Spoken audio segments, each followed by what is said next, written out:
Right. We are back.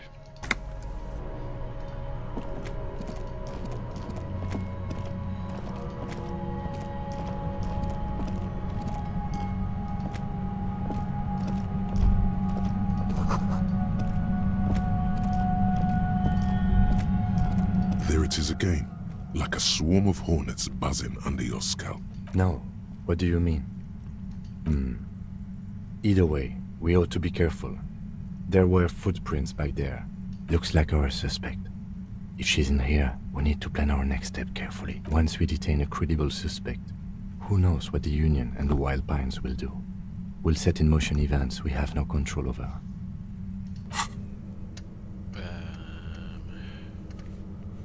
Yeah, this is about... You will upset the balance of power in Martinez. The deadlock between the company and the Union will destabilize. This part of town is a fine clockwork puzzle.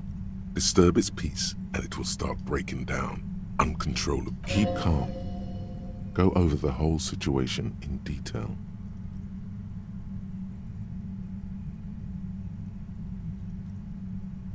Well, we are not responsible for what we can't predict, are we?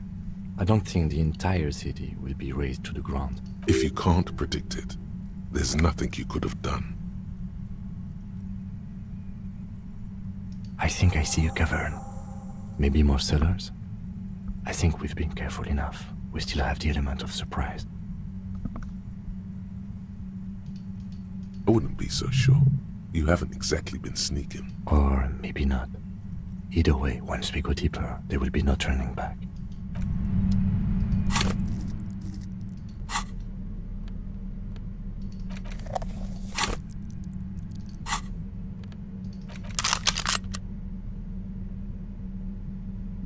Barrels, cool.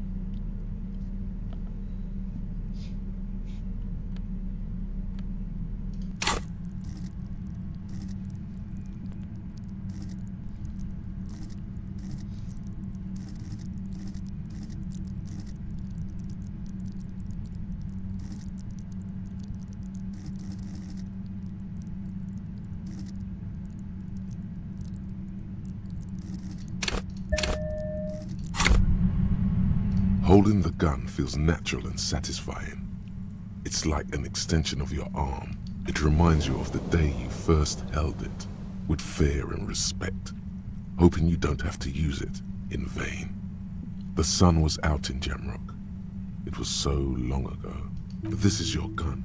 It's more of a symbol than anything else, because there is always a rational, sensible, reasonable solution to every situation. Sheathe it and know you have the moral high ground. Alright, you've convinced me.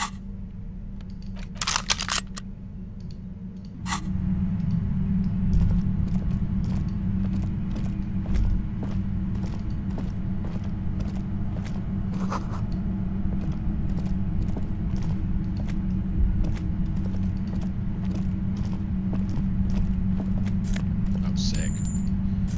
Never get tired of that.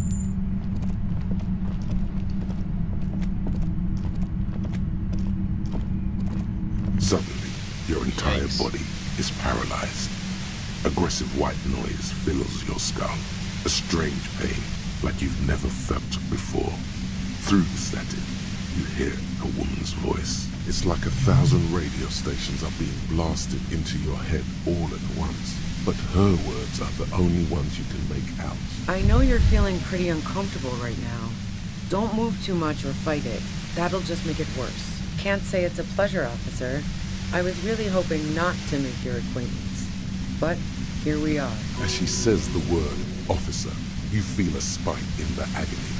It sounds like the entire radio frequency range is screaming directly into your neural pathways. That's an awful decision. Why would you not want to shield yourself from it? It's an entirely new type of experience. Way worse than all the previous ones. Don't focus on the pain. Focus on doing your job. Tell her she's under arrest. Really now? Check this out. You're overwhelmed with a new surge of violent static. It feels like a blood vessel exploded in your brain. No, I'm not going to fucking kill you. If that had been my plan, you'd be dead already. All things considered, I'm being pretty reasonable here. I'm using a pale latitude compressor. You and your partner have been caught in its field. The explosion of static you're hearing is the ULAN frequency, blasted from that pale emitter that Angus mentioned. That boy's really gotta learn to keep his trap shut. And it's not a bloody pale emitter. It doesn't emit pale. A pale latitude compressor is used to sort of make the pale more manageable. With a lot of these, you can force a radio signal grid on the pale, literally crunch the distance across it. Signals are relayed across a series of repeater stations fixed to buoys. Not a fun job manning those stations. All alone out there in the pale, people lose their minds in just a few years. So, what we are experiencing is a concentration of radio waves. Precisely. This is an industrial strength paraboloid. It's meant for forcing dimensions on something that doesn't have them. Needless to say, the frequencies used are out of this world. At the upper limit is the large prime number generator station. It's used specifically for pale latitude compression. That's why you may be hearing some numbers. But you might also hear, or think you're hearing, local radio chatter. She's been holed up in here for a while with no one to talk to. Keep her talking, and you just might get an opportunity to break loose. I built it myself. And she's proud of it too, as she ought to be. This is way beyond your abilities. That's illegal. I'm guessing it's patented. But we are beyond that, aren't we? Oh yeah, way beyond.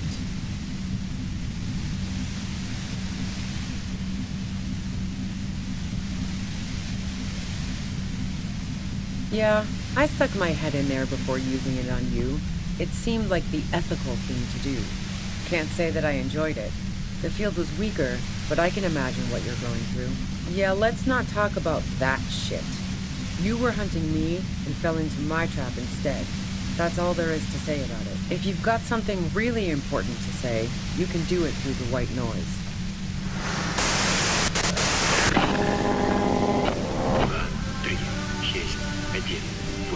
You're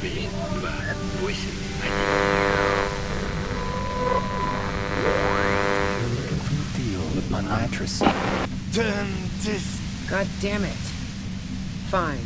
If you really want to talk, I can dial it down. I've also got a gun, by the way. The gun she's carrying is a two-barreled front loader, not like the murder weapon. Well, it doesn't feel much better, but she can form sentences now. Thinking doesn't seem to hurt as much. Just keep her talking, and you'll get through this. Okay, I was about to scream.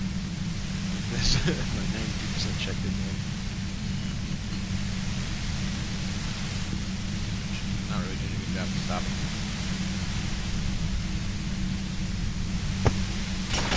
You did it. The compressor lies broken on its side. It's quiet in your head again. It still hurts like hell. She looks at the machine, assessing the damage. Her hand trembles. Oh, fuck it.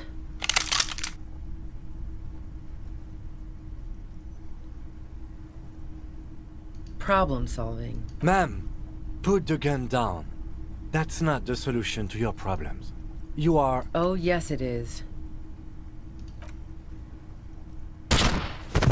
She pulls the trigger. Before you finish your sentence, you watch as her brains trickle out through her neon hair. This lady. We clean up. It may take days for processing to pick up her body. We need to move it somewhere. That tent there.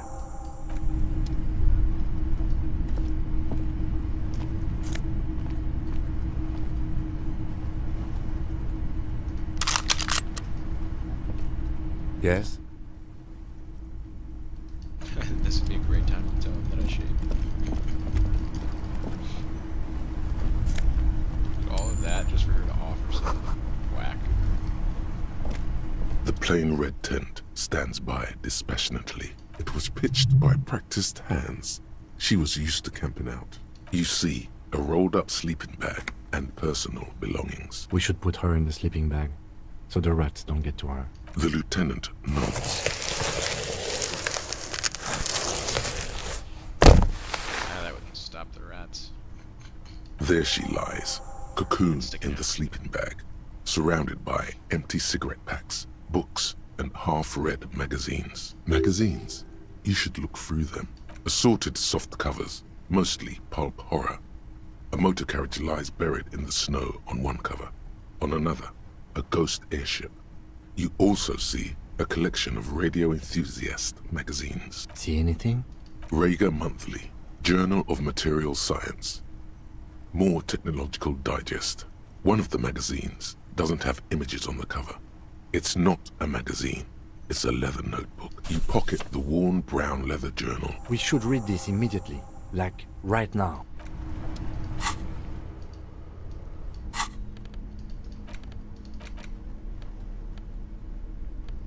A thick journal. The cover is worn like someone used to carry it around in their back pocket. The journal falls open. About 2/3 of its ruled pages have been filled. It's a mix of logistical notes, diagrams, and personal reflections, all dated. We could learn a lot from this. Nothing on March 4th. March 5th, though, well, that's bound to come back and bite me in the ass. I'm bad at this. Loyal to a fault. But that's another matter entirely. You have no idea what she means. These are personal notes. The most recent entry is from today. It reads, even when I leave here, if I leave here alive, what's my next move? Staging a lynching is a crime, even if I'm not accused of murder on top of that. Forever on the run. Not really my idea of the open road. Man, I was really looking forward to winning. I don't think she killed the mercenary. It looks like she might have been framed. Too bad we didn't really get to hear her side of the story. And not our fault. Don't get emotional. By the Hardy Boys, by Classier, by us, could have been Titus. Then again... Either way, we need to keep an eye on him. Somewhere along the way, we might have been fed a lie or two. One thing is for certain. We have business back in the whirling and rags. Questions to ask. We should get to it.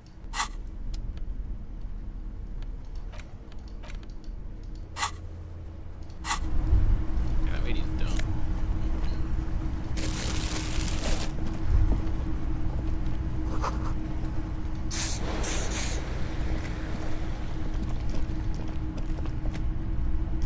Please God, tell me I can fast travel. Dude, you're shitting me. Why are you like this?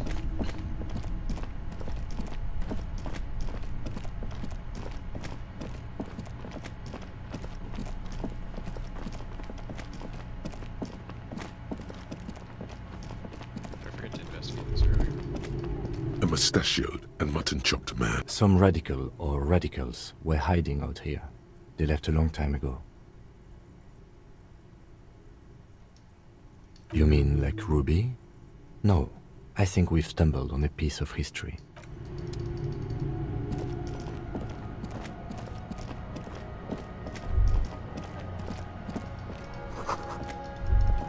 Yeah.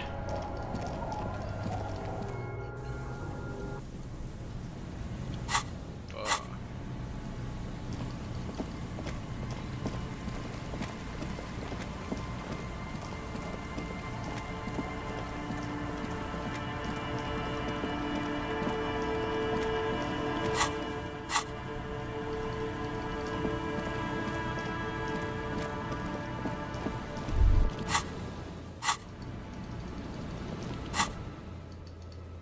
Really?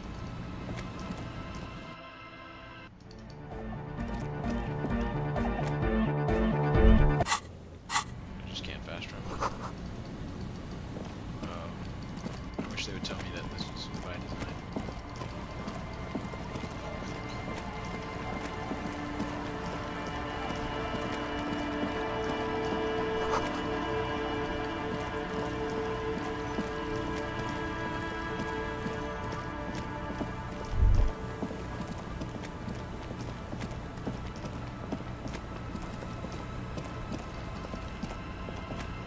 Our tenant, the policeman.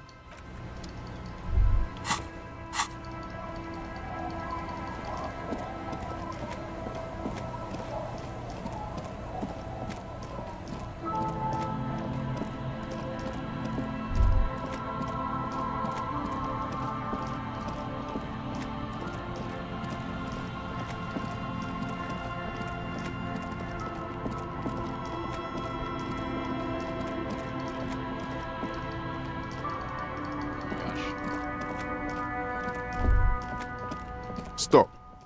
Now. It is time. Yes. And it's not going to be fun.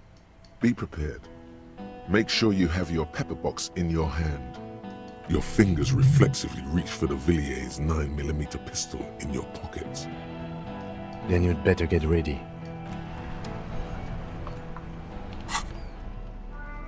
Alright, well.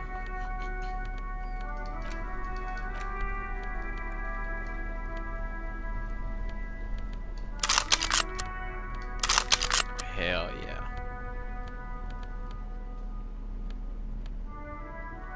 I think that neck piece is gonna help me.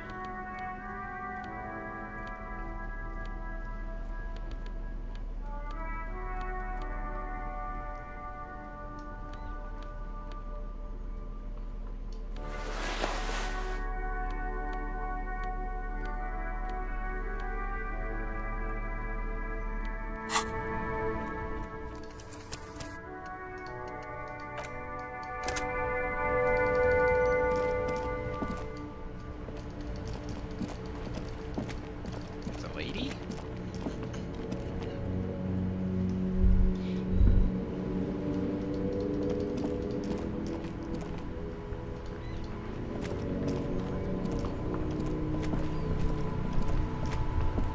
What the hell? Clicking on this guy. Why the fuck is it making me look? This is dumb shit. I'm all out of shits to give, loincloth. Welcome to the fucking reckoning. Put your damn gun down. People are gonna get hurt. We need to talk this through. All right? Shut up. You're not gonna talk yourself out of this, loincloth shit. This is the mercenary at the gates. His chest rises and falls under the ceramic breastplate. His fingers reach for the butt of his sidearm. There's something Looks like he has a very sidearm in wrong his with hand. Just return to your unit and forget all about this. The Kypt is merciful, willing to spare us if we just forget about our murdered and humiliated commander. I think we should just kill everyone, Courty. You are all drunk. Come to your senses. You won't gun down 7 people in the middle of the street. This isn't a frontier town or a jungle outpost. Easy, Lizzie. Let me handle it. I know guys like this. I'm sure we can come to a peaceful agreement. Ain't that right, fellas? He is facing overwhelmingly superior firepower, and he knows it. Peaceful.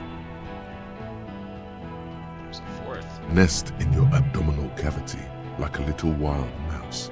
The masked man's words are barely intelligible, but you can hear them. Fuck, there's the third one. How did we miss something like this? This third one, he is the most dangerous of them all, heavily armed. If this turns into a firefight, we should take him out first. A sound strategy. He's the leader. My plan is not to get killed, but we have to intervene. Yeah. Get lost, comedian. You cops had your chance. Now it's fucking time for some justice. Pig fuck! Damn, is that what the helmet looks like? I don't know if I feel good about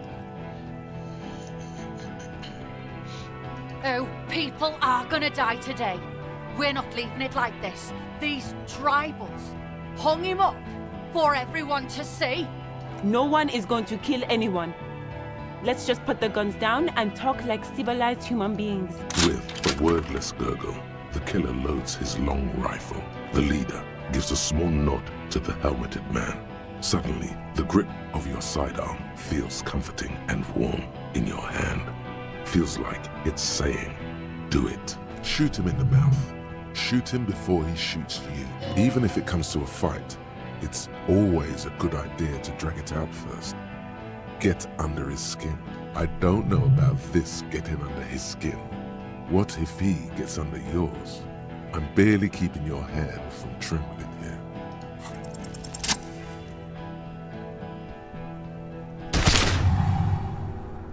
A plume of smoke and fire erupts from the gun, and your hand goes numb from the explosion. There is a hole in his cheek. Blood gushes out as he stumbles backward, eyes filled with rage and disbelief, gurgling, muttering something unintelligible. His lips, moving, swollen with fear, are trying to say, shoot him, but he can't.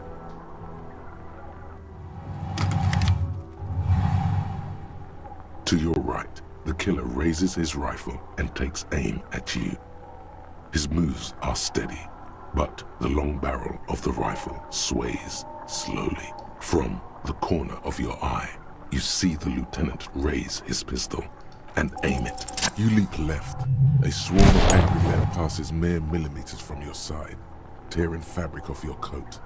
Feels like the lightest of tucks. The man tilts his head, trying to see through the clearing smoke for the next shot. Watch out! To your left, DePaul is about to take a shot too, at Kim. God, please. 2 shots ring at once. One from the lieutenant's pistol, and the other from DePaul's. It's aimed at the lieutenant, but it misses. Blood gushes from the helmet's eye sockets as Rude staggers back, disoriented. The sounds coming from his helmet are not human. An unbelievable shot from the lieutenant. Kidding. Glenn, dying in a puddle of blood behind you. His mangled torso has 2 gunshot wounds. Blood gushes out of them like red geysers. You see 2 crazed eyes stare at you through all the smoke and the panic. With blood gushing from his face, the man raises his pistol at you. Then he squeezes the trigger. The look of vengeance, framed in blood, lips shaking. This is the last thing he'll do on Earth. But he will do it. He is your end. Here it comes. Death. Man, I'm armored up. Okay, maybe not. You simply blink, then something inside your pelvis explodes. Your entire lower body is on fire and your legs can't support you. You fall down like a rag doll. The pain is too immense to scream. It pushes the air out of your lungs. Everything goes dark. A distant blur as you recede. Nothing. A persisting darkness. Dancing lights of pain. Distant shadows cast by them. Like a hellish play. You're bleeding out.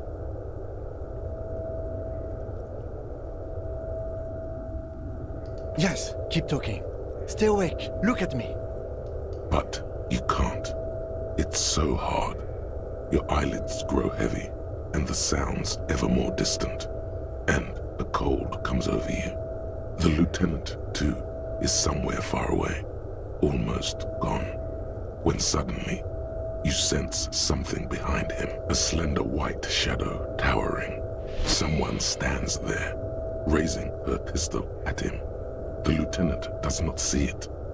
He's pushing down on your wound with both hands. Scream immediately. He's gonna die. Oh. I like that this is everyone that Kim truly trusts. No, you say, and hand out your firearm to him. Your hand trembles and your eyes are full of fear. That's all it takes. There is no room for hesitation. The lieutenant moves like a spring unloaded. He grabs the gun from your bloody hand and fires behind him. You hear a faint scream, a woman's. Then the sound disappears, like someone pressed stop on the tape. The woman is gone. So is Kim. Then the whole world. This is death. One more door, baby. The fight There is no fight. The fight is over. It was lost 1,000 years ago.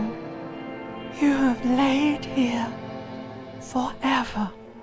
Keep falling deeper. Take the door. He's not taking it. His body is not taking it. Oh God, no. He's not disintegrating. He's swelling up instead. Over the hours, hurting, moaning in his sleep, and rotting, and being disinfected, and smelling of drugs, and feeling saliva in his mouth, drifting in painkillers, thrashing in his warm sleep. He can't go. Not before the case is solved. There is a radio in the distance. A radio of the world. Playing sounds. Good morning, Elysium. Soon you will return to the world. You're thirsty. Reach for the glass of water by the bed. The world is still there. Sleep some more. Hours turn to days. Soon we will get up again and go through it again. Finally, we know what the infernal engine was outside. The clarion call. It was him. He is the infernal engine. He never stops. He only gets worse.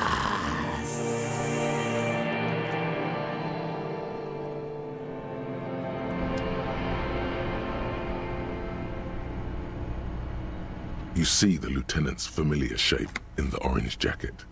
It turns double, then triple, from the pain. My room's cleaned out. It's nothing. You're alive. That's what matters. Sunrise, Parabellum.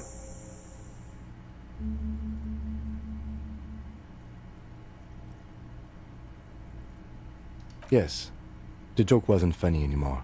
I took it off. The close proximity of death must have made the lieutenant contemplate his life choices. He's done with the jacket. When was he wearing it?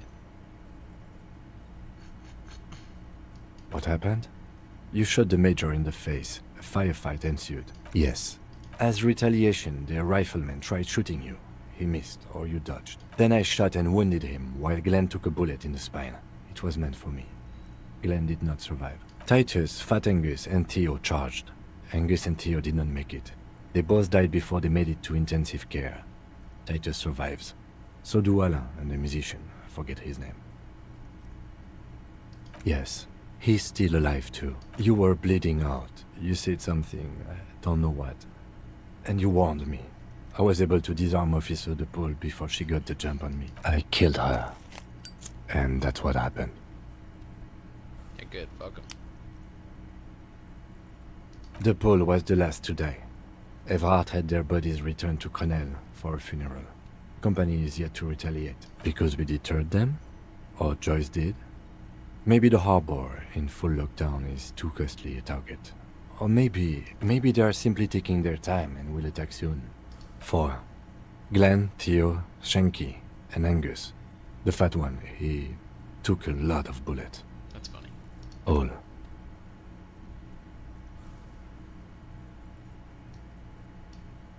Yes, officer. 7 people are dead. It's not a success. +1. Ruby. But what's done is done. Okay. The violence is cordoned Reading off. point. The Hornets did not get into the beehive. The worst scenario has not materialized. Yet. And we are still alive. Both of us. His smoking. His hunched back. You have it worse. But he took a real beating. That cigarette has medicinal purposes. Reasonably bad.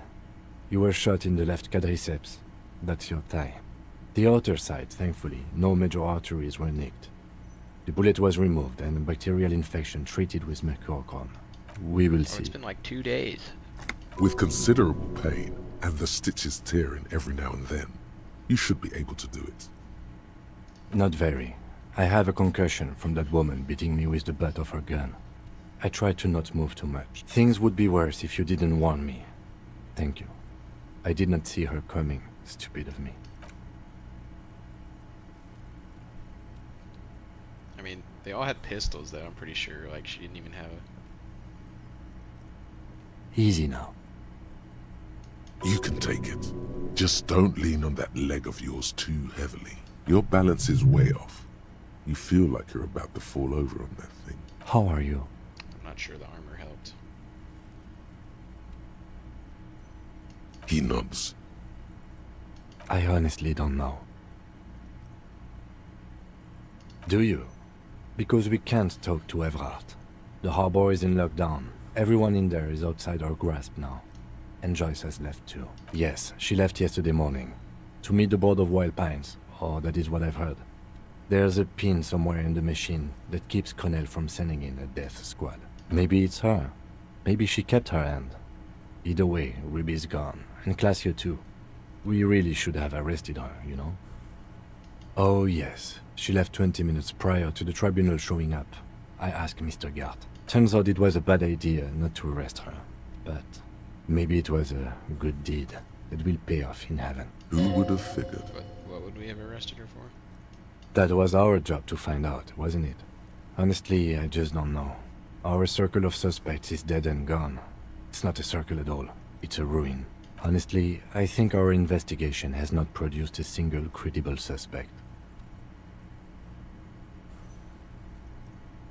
What? Every piece of garbage in the city is not connected to the case. You don't have to keep everything. We should go upstairs, rethink the ballistics in situ. I agree with this. What else? It's extremely easy. There are thousands lying around from the war, all completely unusable. We could find thousands more if we wanted. All of Revachol is full of them. Yes, God cursed the footprints, not solving the case for us. He arches his brow. The ceiling fan patiently spins. It really is very hard. That concussion must be making him dizzy. No. Are you ready to limp? Good. Where do you want to limp to? A gust of wind blows in from the bay. The duraluminum box around you vibrates imperceptibly. A familiar cold, a red thread on the roof upstairs. Taut, plucked like a string by the gust. Why not?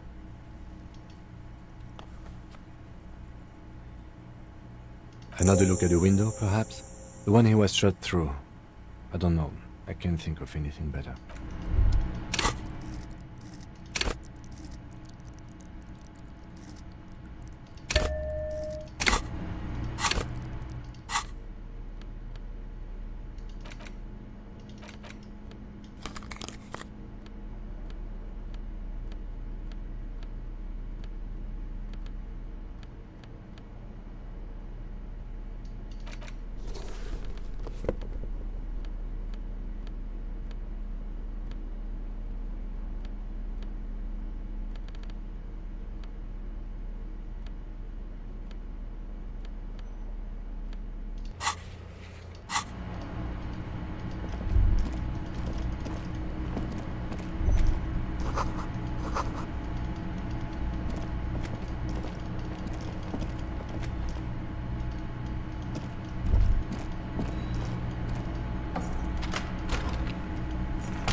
These papers bear the stamp of the RCM. I had Gart open the door to your room. You were running a low bacterial fever the first night. It would have been easy were it not for my concussion. We both got lucky, considering the odds we faced.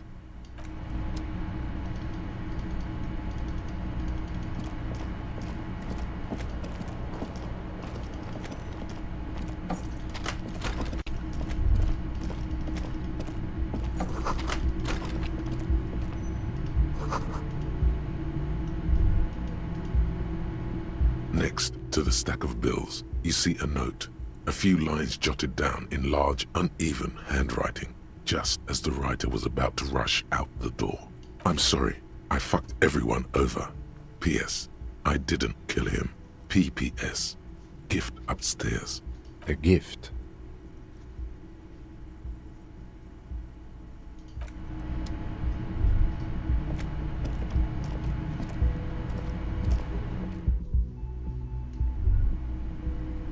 Oh.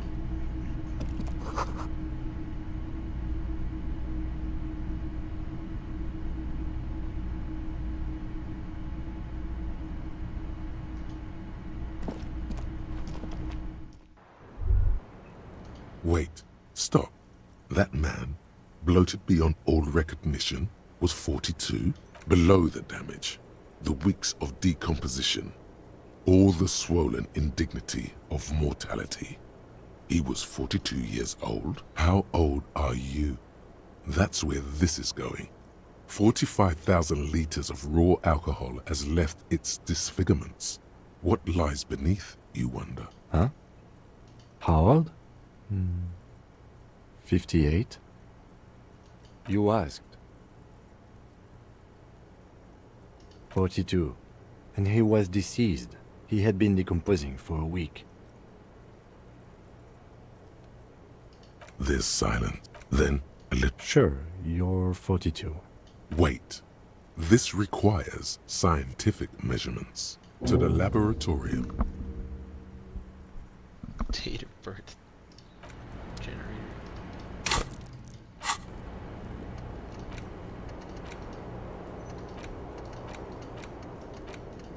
Why these things are linked together, but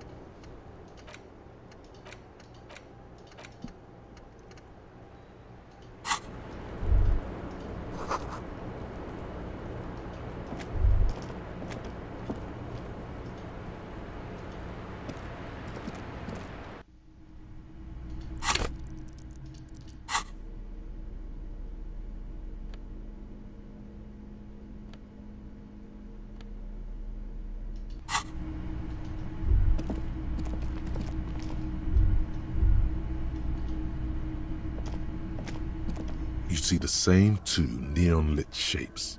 A man and a woman. Only now a red thread bisects the room, pointing from the antenna outside to the cupboard on the wall. This is ballistics. She's left a trajectory for us. A ray of backward motion explodes from his mouth to the roof outside, A prime, to then widen into a radius of locations in Martinez, B prime, B double prime, and B triple prime. It suggests the bullet came from the extreme upper quadrant of possible angles, from a point beyond the roof, B triple prime, the island in the bay. Unless she thinks the perpetrator was standing on the ring antenna. That is where the thread seems to point. She was there that night. She would have known precisely where the bullet hole was in the glass.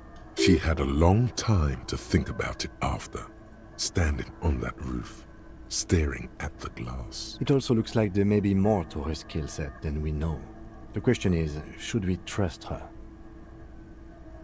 Indeed, neither do I. He's used to knowing who to trust. This makes him uncomfortable. So it is.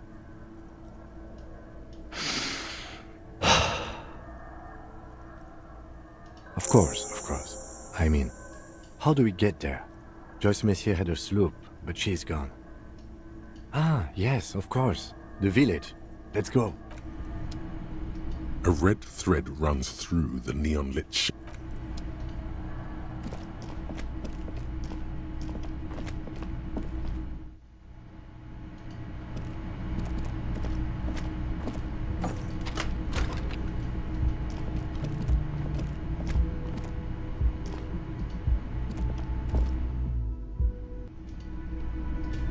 do want to go see the lockdown, check on my peeps, threaten cutting his life. Oh, you're up. It's good to see you back on your feet. Did you like your room? You're welcome. I thought it would be nice for you to wake up in a clean place after you, let's be fair, defended this establishment and its clientele from gunfire. I give credit where credit is due, and that, sir, was a nice shot. I was watching until you hit him. crawled inside then. Bullets started flying.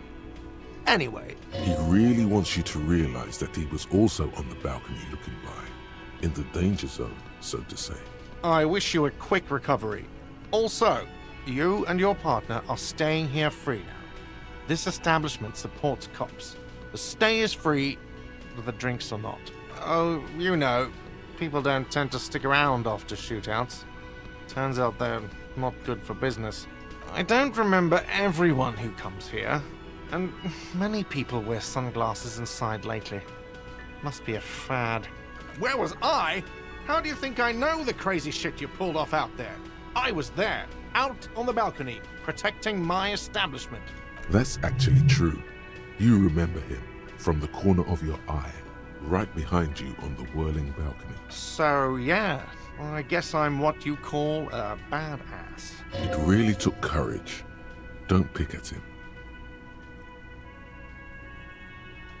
He nods back at you, even more stoically. Just two badass men nodding stoically. Make that three. The lieutenant is nodding too, hands crossed. No problem. They'll come back. They always do. To run. Hi again, Gendarme.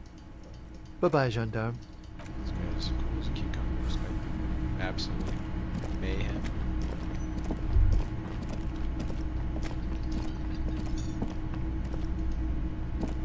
This guy does not stop saying that.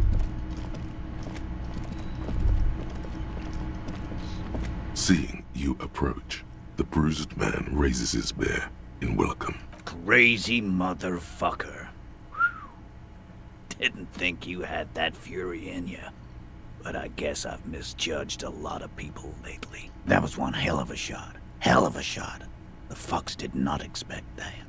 I guess what I'm trying to say here is, thank you for intervening, fellas. That was mighty brave of you. His hand is covered in bruises and half plastered. Still, this hulking lump of man is glad to be alive. This is big. It's as big of a thank you as Titus Hardy can muster under any circumstances. Well, cheers anyway, Copper. Theo was old. I think he'd be pretty happy with the way he went.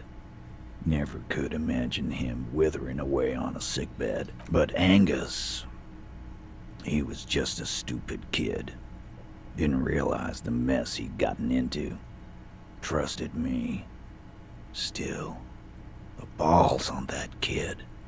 Went down fighting for someone else's shit like a fat, angry bear. And Glenn was my friend. Best I've ever had. I'd love that crazy homo like my own brother. We're all fucked without him. But what do? This job is shit. Dennis, that poor little rat is dead too. I always thought he'd run. But no, he stayed. Stupid, brave fella. He didn't like him. That only makes it worse. Well, yeah. Memento mori. Right. It means you might die tomorrow. So live every day like it's your last. Ain't that right, fellas? Absolutely. Today, I'm going to get drunk, eat good food, and bed a good-looking girl. 'Cause tomorrow, a motor carriage might run me over. Or you might die of a heart failure. Or syphilis. Hey, fuck you for ruining a beautiful idea. I guess I'll take a closer look at our union members. There's bound to be some ambitious fellows there who'd love nothing more than advancing social democracy by busting some heads. Might even ask Tibbs if he's tired of replacing windows, and maybe wants to have some fun with his brother. Anyway, don't you worry. As long as Titus Hardy's standing, there will be Hardy boys. Don't know? Don't care. I'll be glad if I never see that fucking woman again. Even after all that hell, he's still bitter about her? Nope. He did. He nods and takes another sip of whiskey. Judging by the sight of you, I'd suggest crawling into bed with a bottle of whiskey in one hand and a big tit in the other. Yeah, go pay Monica visiting Janro. She's got a knack for making men forget about their worries. Biggest pair of milkers in all Rebacho. Hell, you both look like you could use some feminine company right now. Thank you for your advice, Eugene, and you too, Alain. I do always appreciate a good use of the expression milkers. You're welcome, Bina Claude. You're all right in my book. Take care, coppers. You two look after yourselves now. Death passed on you today, but men don't get that lucky twice. Copo Loco. And normal cop, I guess. Good luck in Shamrock. Scars made the best tattoos, they say. Thanks for getting involved, guys. Not a lot of cops would step into that line of fire, but you did. And if you ever feel like the uniform is holding you back, I've got a few vacancies. You'd make one hardy boy, copper. Wow, so someone's been a little boring.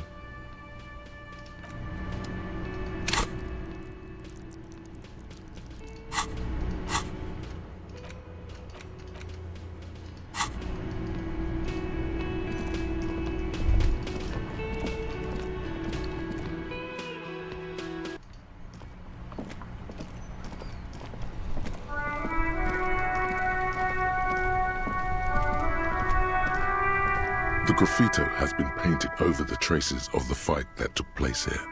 It smells of blood and heavy fuel oil. This was Cindy the Scar.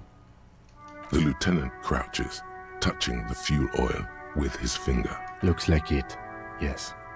This is still fresh. It wasn't here yesterday. And blood. Some of it is even yours. Heavy fuel oil. Isn't that flammable? You could buy some smokes, light up a ciggy and throw it in there, you know, just to see what happens. See if it's flammable. It's better that way. Safer.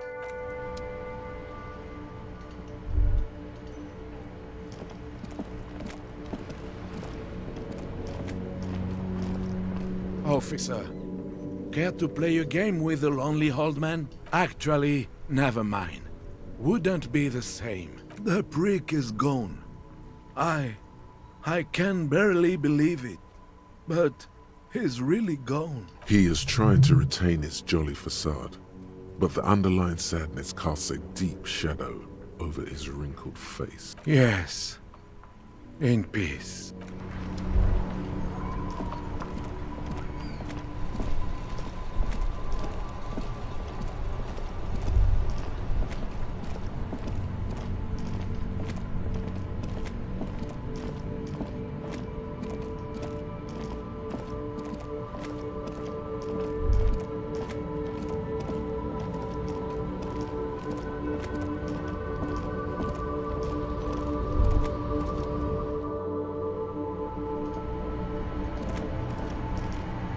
A colorful display. Again, I'm obliged to inform you that both alcohol and cigarettes damage your health. Here you go, mister.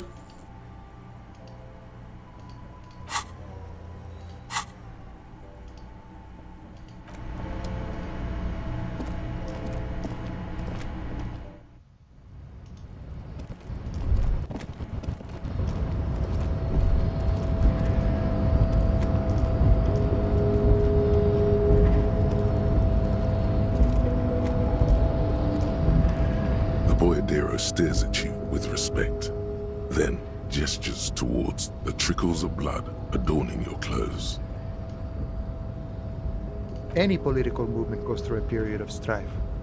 Shame you got mixed up in it though. Yet it calls back to an older era where this was commonplace. Hiding, gathering themselves. The harbor's in full lockdown, friend. No getting in or out, for the time being. No, man. Not today. Today is war. Time will tell. I'll tell Everard you dropped by. I'm sure he'll be glad.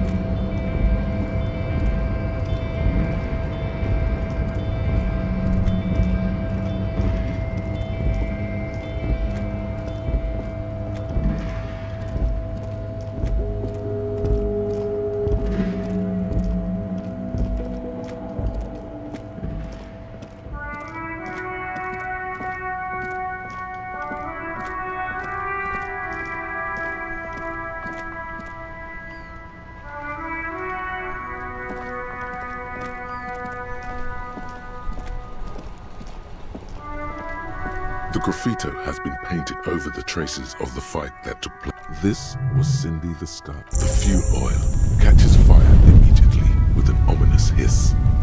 A bright orange flash across the surface of the letters. Black smoke rises from the burning message. The lieutenant has taken a small step back. He looks at your face illuminated by the flames and nods silently. Then, let's go to that island. Slowly, the flames subside, the fuel burning out. The air still smells of mazout and springtime.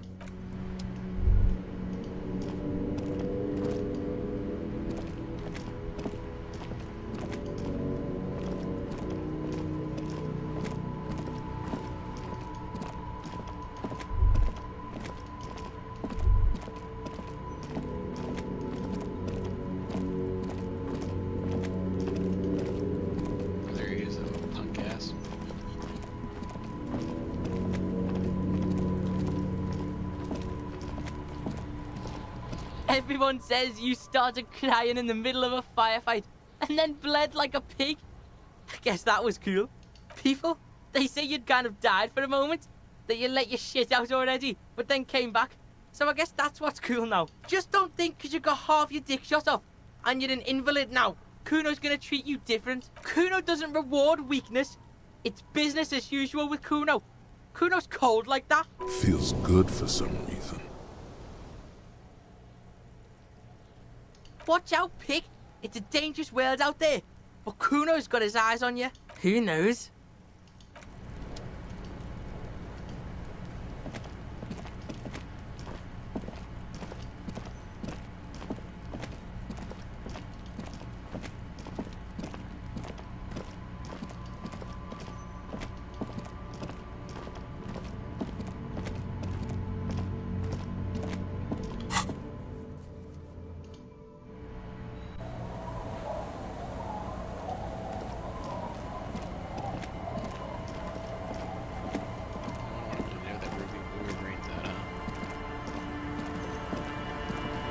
Officer, what happened?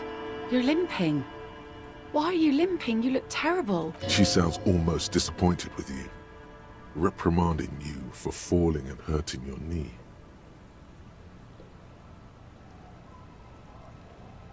Look at you, you can barely walk. Is this from the shooting in town? We heard gunshots. Not that we don't hear gunshots all the time, but they were closer than usual. There was an exchange of fire on Rue de Saint-Guylaine. It's nothing to be worried about, madame. You didn't only get shot. Well, good for you. So you're a killer. That's good, I guess. Better than being dead. I guess you are. I understand that's how it goes. Of course. Can I help you with something? That won't be a problem. It's wind still and the tar just dried. We've got 2 days of relative sunshine ahead. If you promise to bring it back, and no scraping the hull, I just got it nice and yellow, and no drinking on the boat, and no joyriding either. Of course, ma'am. It's only for a day or two. Official police business. Aye. See, that makes me not want to lend you my skiff. On a boat, rocking leads to capsizing. That there is an absolutely 100% rock-free skiff. You got that? Please be conservative with the fuel, will you? Just filled her up, but it's a small tank.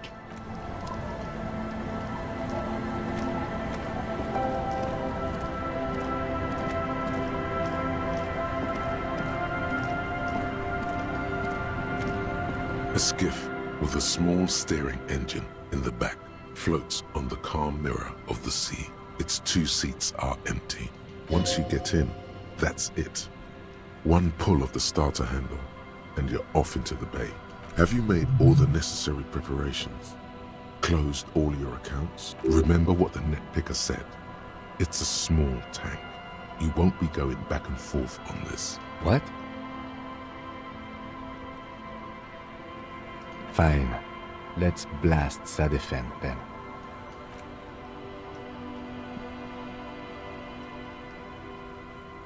Oh my god, I'm actually holding up. Oh man, Kim has put up with me all week. You're a legend, Kim Kitsuragi. 1, 2, 3, 3. Wait, no, copyright strike. 1, 2, 3. Copyright strike, no! They're gonna nuke my audio, guys. They're gonna nuke my audio. I didn't know there was copyrighted music.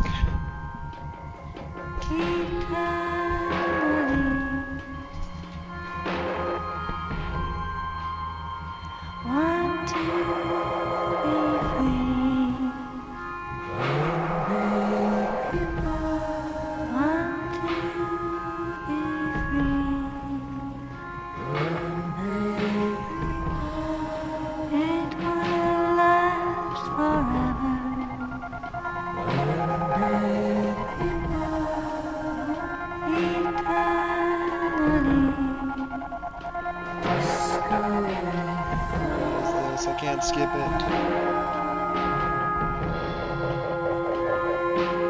I can't skip it.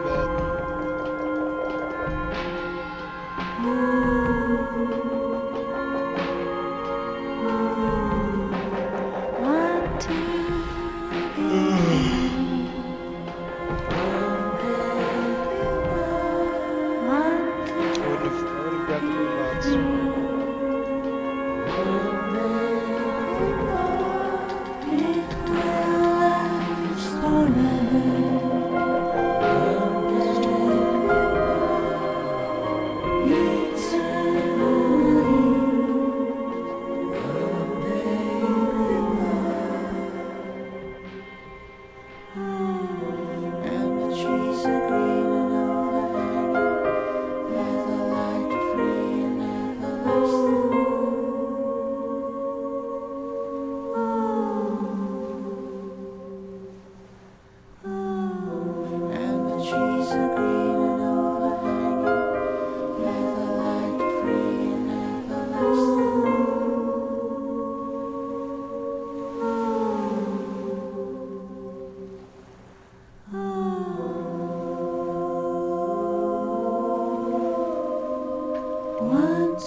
The boat comes to a slow stop. The lieutenant turns the engine off. Then there's silence.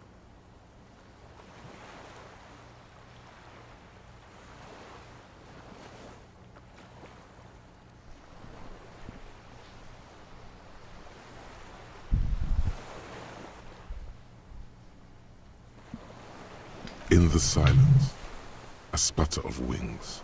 A flock of quails takes off in the distance. Let's go.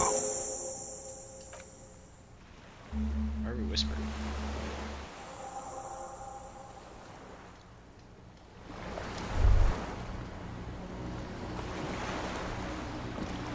The skiff is swaying on the waves by the dock.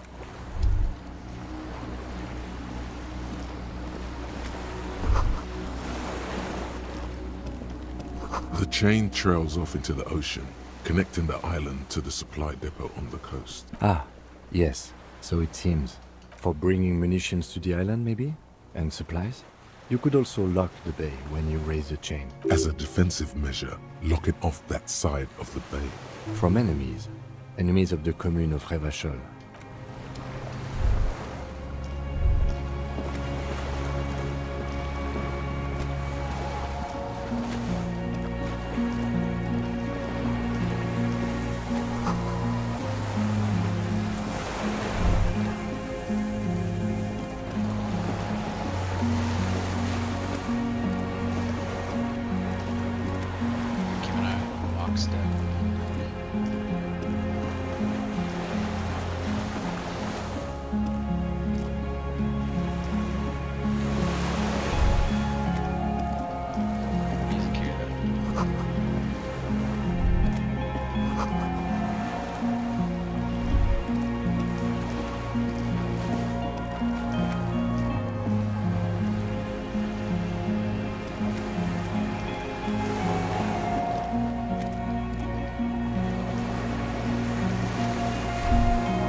The dry grass crackles under your feet as you stop.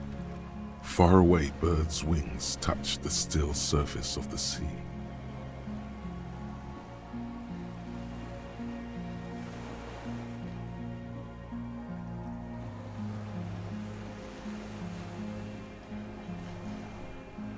The flock of quail departs.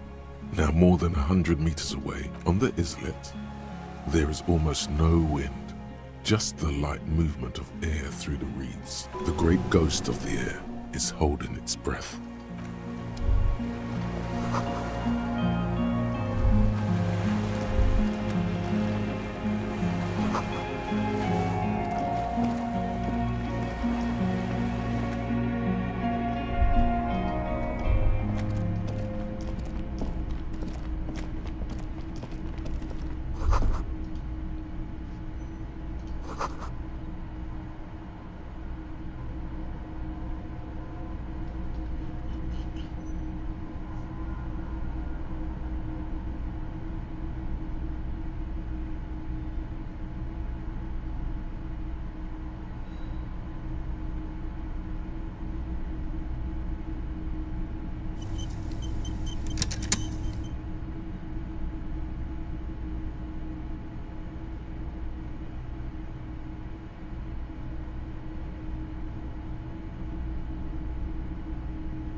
You see a small metal door nested inside a larger one. A heavy steel blast door. There is a conventional keyhole above the handle. It's very small. Maybe this is one of the doors we don't open? He's right. It would be better to open its big brother. A powerful engine hangs under the ceiling. It must control the blast door.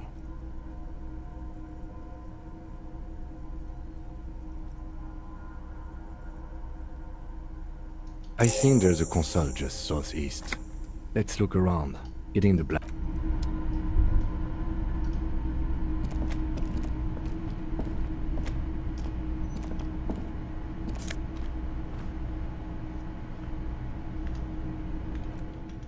I gotta pause. I gotta step away for a moment.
Okay.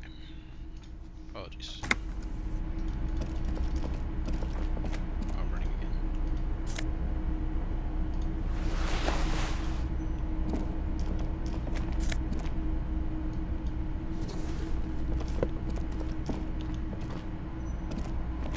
Books and magazines lie scattered on the floor and on a makeshift cupboard. They are not particularly well organized. Most are soft covers, serialized fantastique and detective stories from the 20s and 30s. This disparate digest includes the classic Animal Adventures among what is mostly commercial fiction and serialized stories. You find a magazine cathodique for electrical engineering. Then it's back to pulp. Light erotica, an international thriller about circuit benders. Someone's made themselves a home. Soft covers,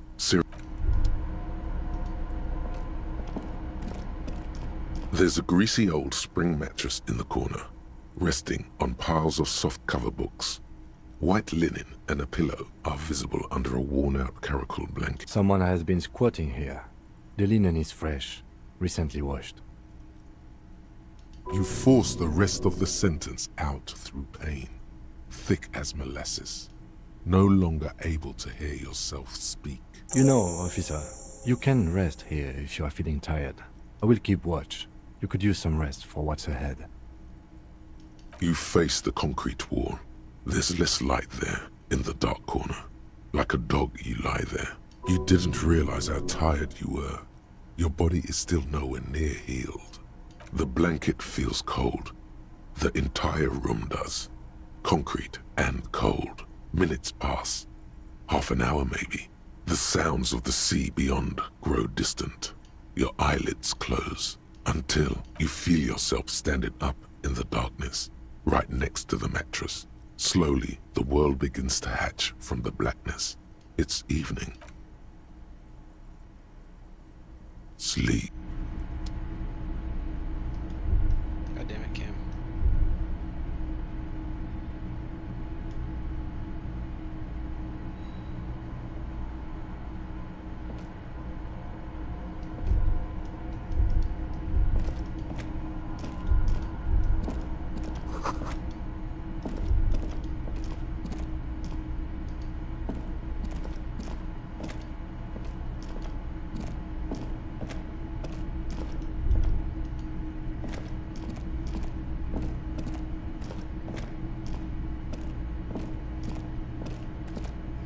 Where's my HUD gone?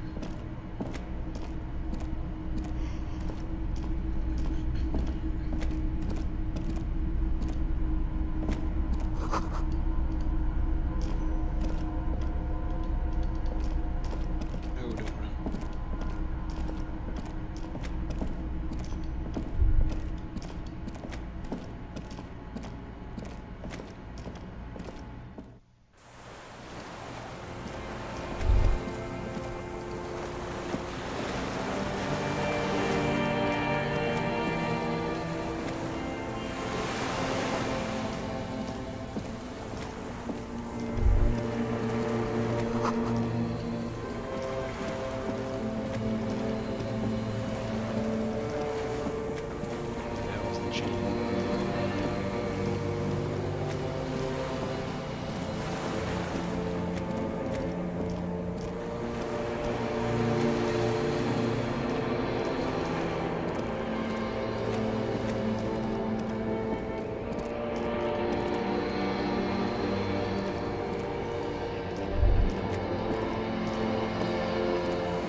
first day, the innocence of humanism, internationalism, and the welfare state turns around to face you. She has an airship airbag in her hand. She seems to be in a hurry. Okay, don't say you need to talk right away. Melt the ice first. This way you're already talking. But you don't even want to talk to her. She would only be cold and mean. Let her go. Is what you want to say, but you don't. Hammers clang in the distance. Children laugh. Where? There's water all around. She turns her face and it's illuminated by the sign of the video rental. Red and cyan. I can't help you. I'm totally useless. Everything I've said is lies. I want the exact same bad things you want.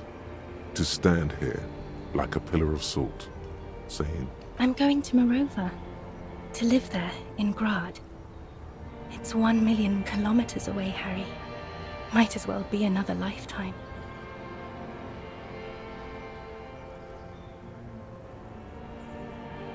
Hey.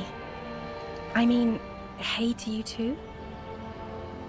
I'm doing really good, actually. Both professionally and romantically. I've come to a fulfilling and peaceful period in my life. Oh, don't say that. I know this positive thing sounds stupid to you, Harry, but it works. We all have an obligation to be happy. You too. And you will be.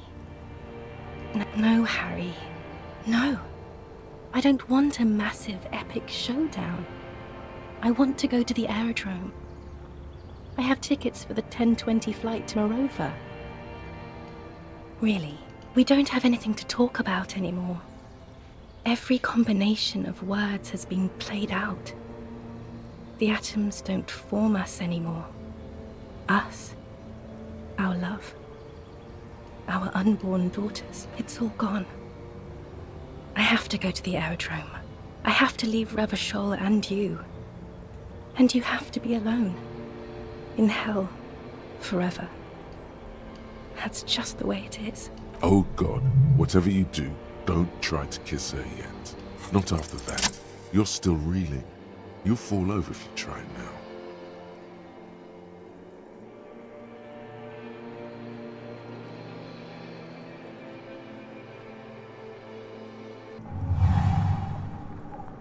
She looked very comfortable. With your feet trembling from the steps you took, tepid and fearful, you stand against her, her body close to you, radiating warmth.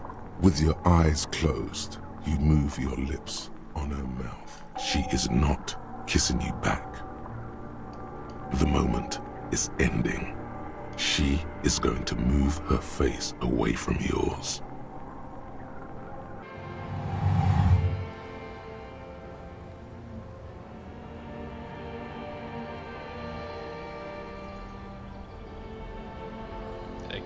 Trying hard not to look at you. When she withdrew and you held on to her hand, she tried not to look at your face and see the expression there. Brother, you should put me in front of a firing squad. I have no words for how I failed you. No, Harry. Not yet. There is one more thing you have to see. I'm pregnant. You know what this means. Of course not. Oh, cool, thanks. I terminated yours. Don't you remember? You poor fuck. Poverty-stricken fuck. Now, go ahead. Ask me more questions. Let's talk about something else. No, this has to end. Do the last one. More questions. Ask more. I don't want it. It looks expensive. I don't want it. Please don't give me any gifts. No, don't say it. Don't beg. I have to, Harry. Really, I've already missed the 8:30. I'm gonna go now. I was wrong. You don't have power over her anymore. You shouldn't have said that. No, you don't. You're just being a martyr. And I'm really going now. The time is up. I won't see you, but you will see me. Oh, Harry. This is a dream. Can't you see? I'm already in Morova by now. Who knows how long ago this happened? A year? 2? 5 years ago? Right here, tomorrow night. Once this dream starts happening, it keeps happening. 3 times a week, at least. And Harry, it really, really looks like it started happening again. There's the video rental. No wonder why I drink. I'm suffocatingly beautiful. And young. And I smell of tutti frutti chewing gum. Like I did that time when I asked you for forgiveness. After leaving you the first time. So long ago. Oh yes, this is real darkness. It's not death, or war, or child molestation. Real darkness has love for a face. The first death is in the heart, Harry. See you tomorrow. Okay. Bye.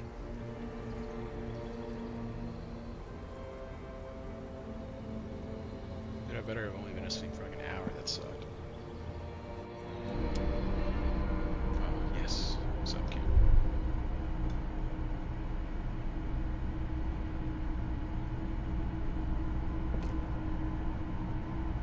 You're up quick. How was your sleep?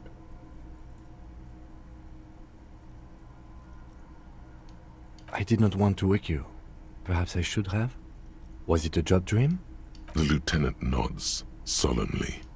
Okay.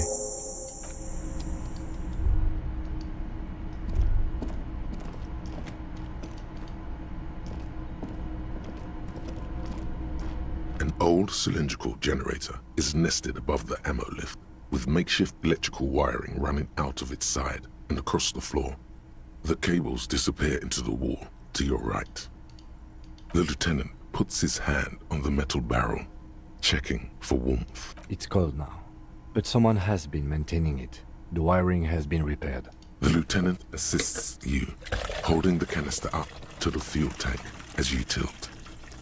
Dark brown, viscous fluid pours out, and the room fills with a chemical smell. There's a red starter switch on the side of the cylinder and a start rope on the other side. The lieutenant flicks the switch. The recoil start wakes the old generator up. The machine sputters like an old warhorse before settling down to a rack. That should do it. Downstairs, somewhere? Get the fuel tank because it's not fuel. I had a hunch. I had a hunch that was needed.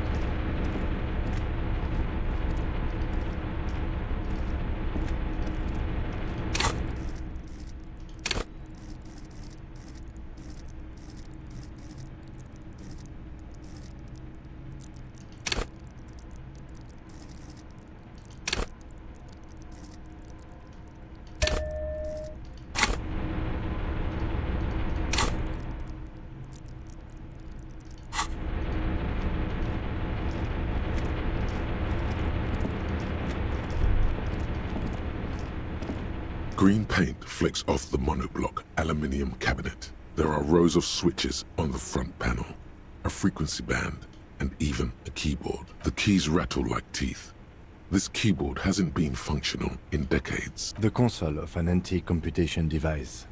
The generator upstairs, with wires coming out. They terminate here. I think, yes. Let's see. That one. The emergency open. The blast door opens with a series of clicks. A shaft of light appears, then widens as the light shines in.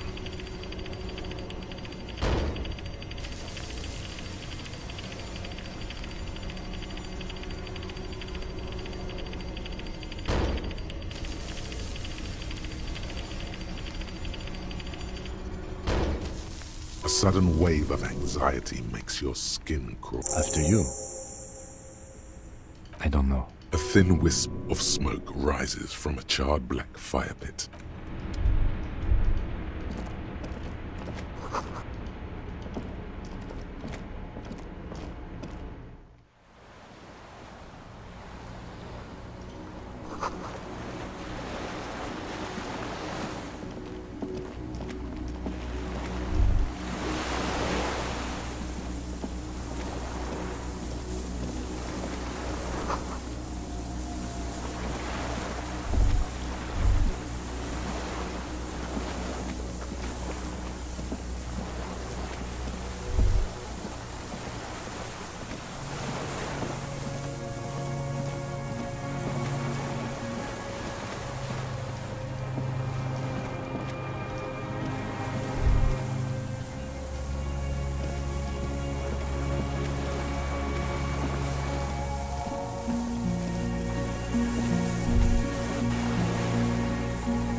A strange feeling looking at the water. Maybe you should just wander off into the sea, leave it all, and walk in with a bottle in your hand.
An old man wearing tracksuit trousers leans on the frame stock of his rifle. He gathers a big ball of spit in his mouth, then spits it out into the extinguished fire before him. He raises his black eyes, hooded by creased eyelids, to meet yours, unclouded by cataracts. His eyesight is sharp.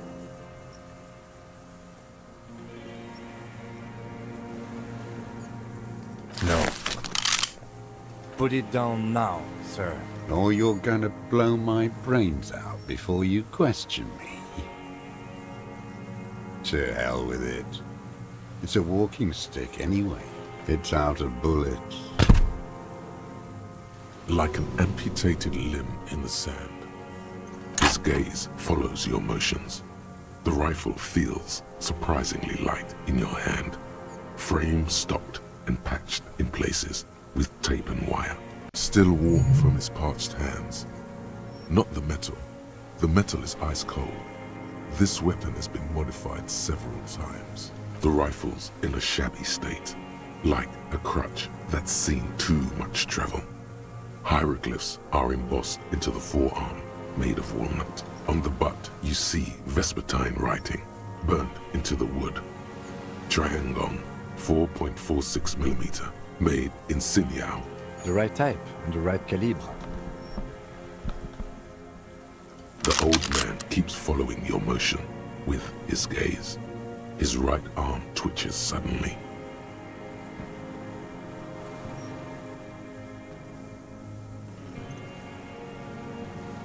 Some kind of involuntary response? Something is slightly off with his motorics.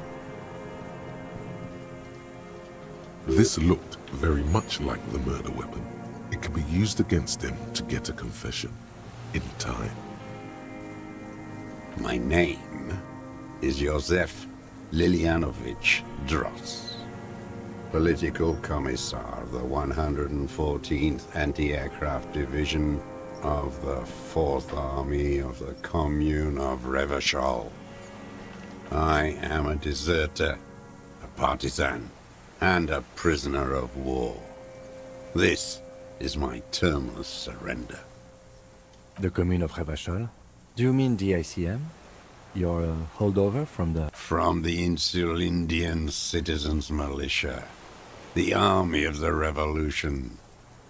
I was recruited in Jamrock in 07, trained in the École de Contrôle Orient, and consigned to emergency defense duties in 08.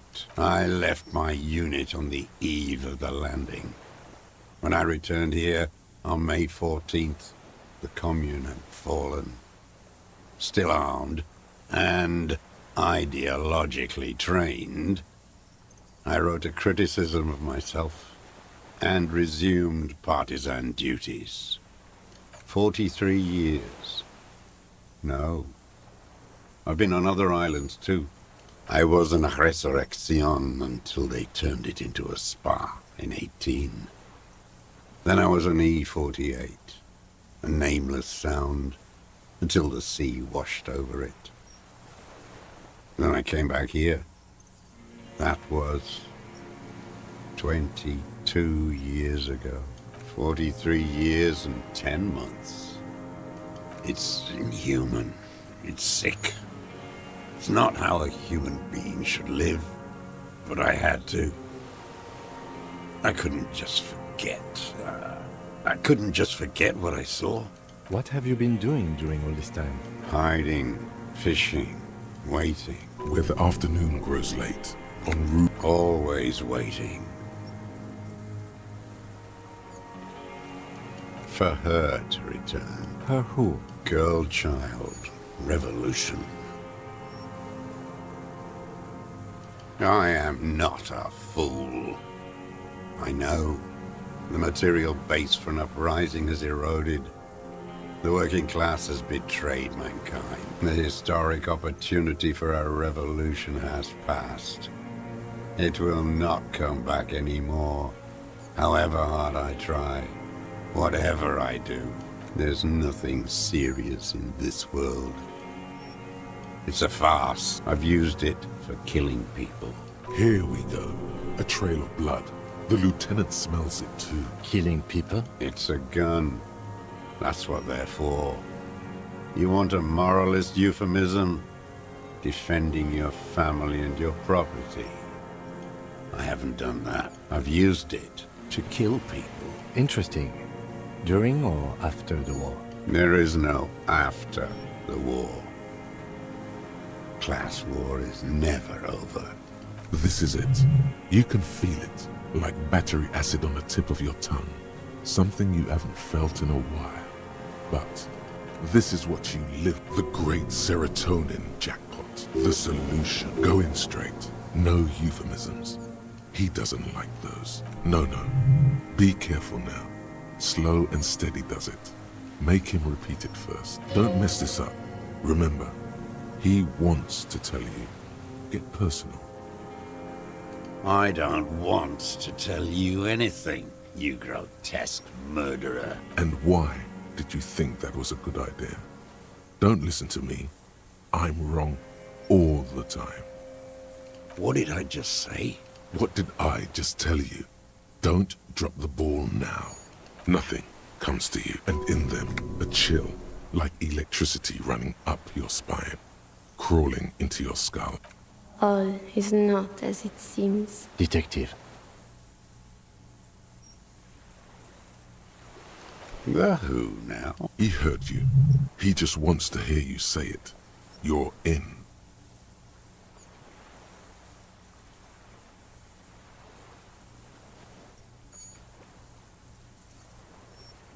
Oh yes, that one. Ugly piece of work, that boy. Did you kill him? I am a son of a welder and an officer of the Commune of Revachol. I do not collaborate with murderers and pederasts of the liberal regime. Exhaust him with proof. Pile it all on him. Get a confession. The gun. The murder weapon is the perfect opener. The scent of blood in the air. But what else? Something about the tracks. Suddenly, all those tracks are so confusing. Go with something else first. You're lost, Dwat.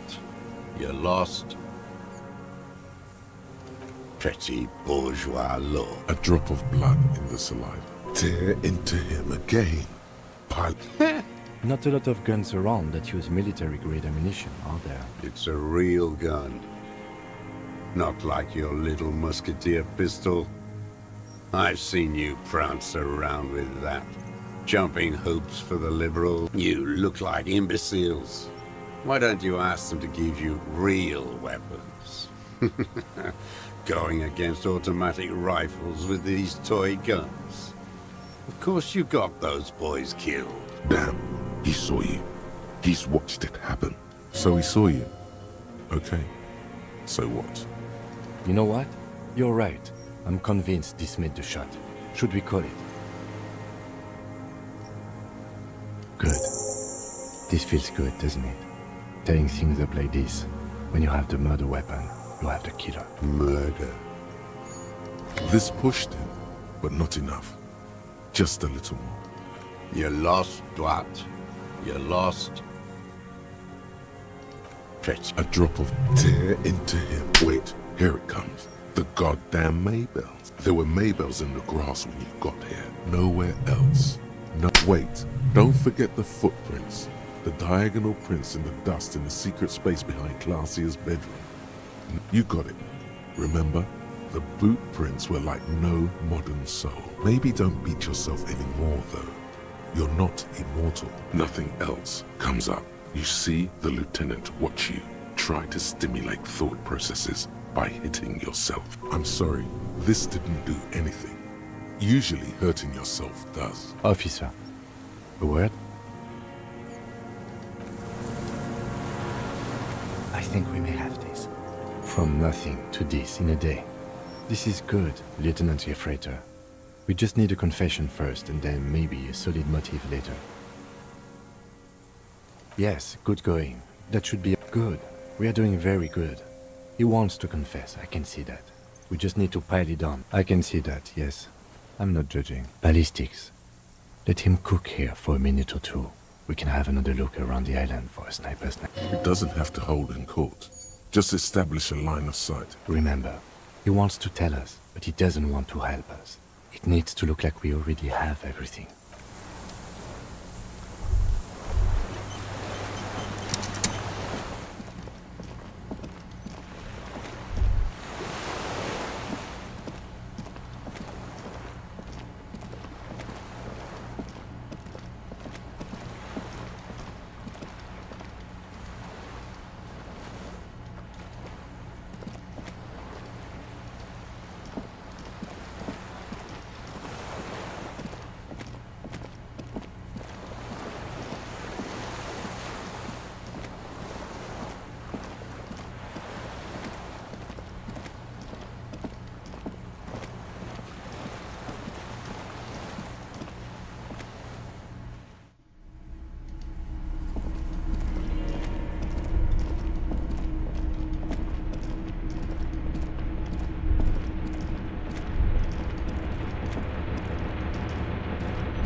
There's a rain-soaked mattress on a concrete slab, only half covered by the crumbling roof.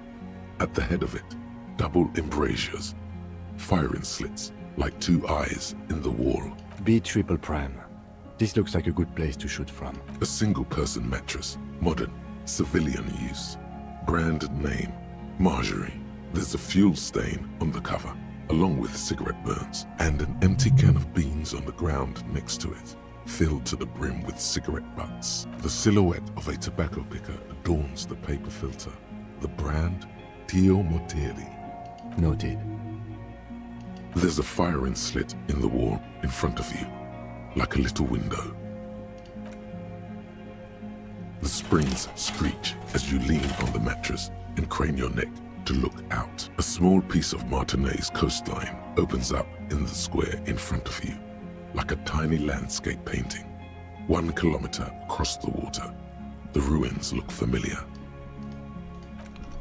The red chimney and collapsed back of the 4-story tenement in front of the whirling in rags, Rue de Saint-Ghislain, 10, the doomed commercial area. A towering skyscraper, its top floors shaved off by artillery fire, Capeside apartments, Rue de Saint-Ghislain, 33A and 33B. The box-shaped silhouette of the whirling in rags. Its sloped roof, a tiny fleck of light catches your eye on the rooftop. What does that mean? Do you have line of sight to the window? More than that. A pair of binoculars? Or a scope of a rifle? You'd be prone, lying on a mattress, barrel resting on the embrasure. Cheek against the cheek rest, hand on the hair trigger, on a calm day like this. Good. I think we have it, Detective. The origin of the shot. This is the sniper's nest. Affirmative. In our defense, nothing pointed here. Many leads pointed elsewhere. He looks north, over the fortification, then at the mattress.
Minions of capital.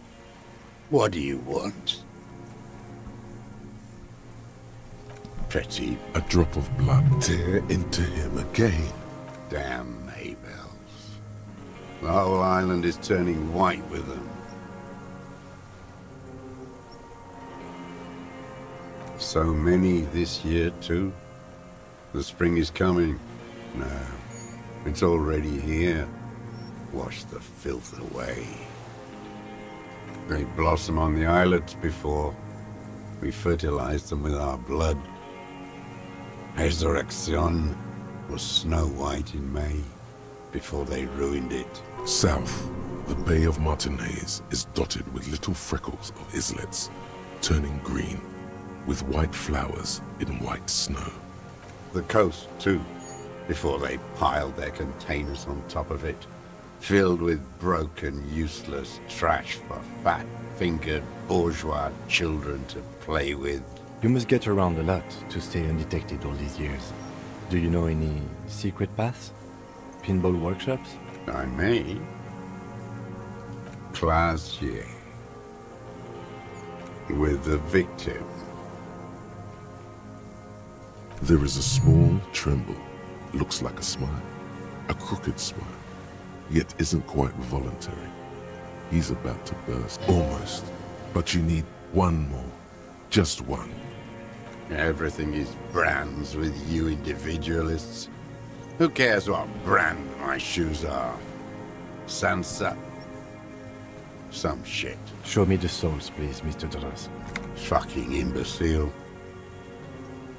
The maker is called Sansarique, and the size is 42 to 44. These are not the unusual horizontal patterned soles you saw in the dust on the floor of the hidden room.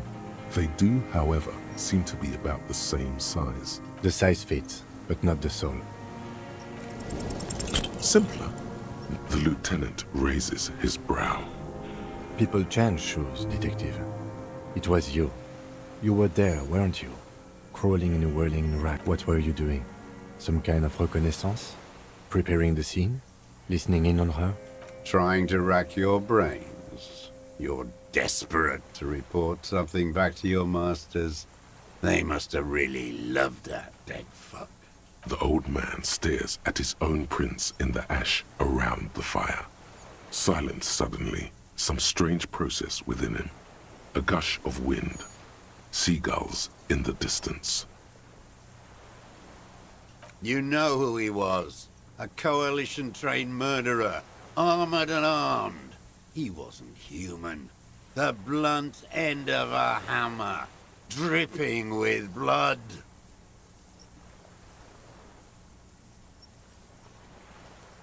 Beating us to the ground. Moaning with joy. You hounds get so thorough when a company-trained killer dies. I haven't seen you on this coast for 40 years. You know, maybe I should have killed one sooner. Got your attention. Now you stop beating druggies and prostitutes in your basement. Now you come to investigate. Not when they die by the hundreds. Oh, the inhumanity. One paramilitary less in Revachol.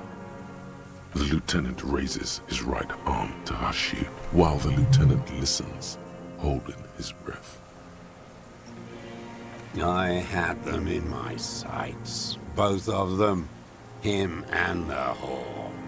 I was breathing with them, in phase. And I pulled the trigger and flew on the air until I landed in his mouth. I didn't think I had a shot like that in me anymore. I did.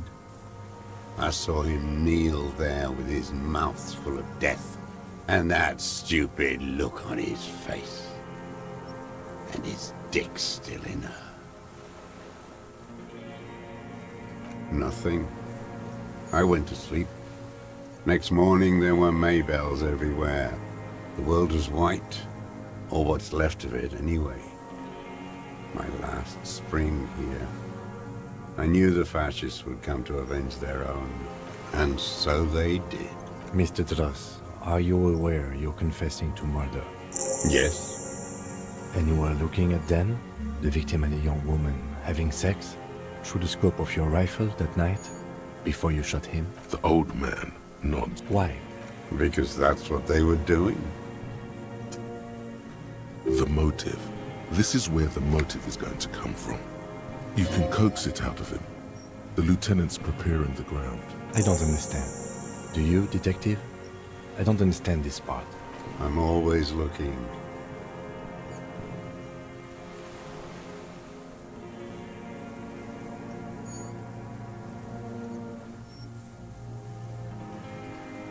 Are you always looking through the scope of a rifle?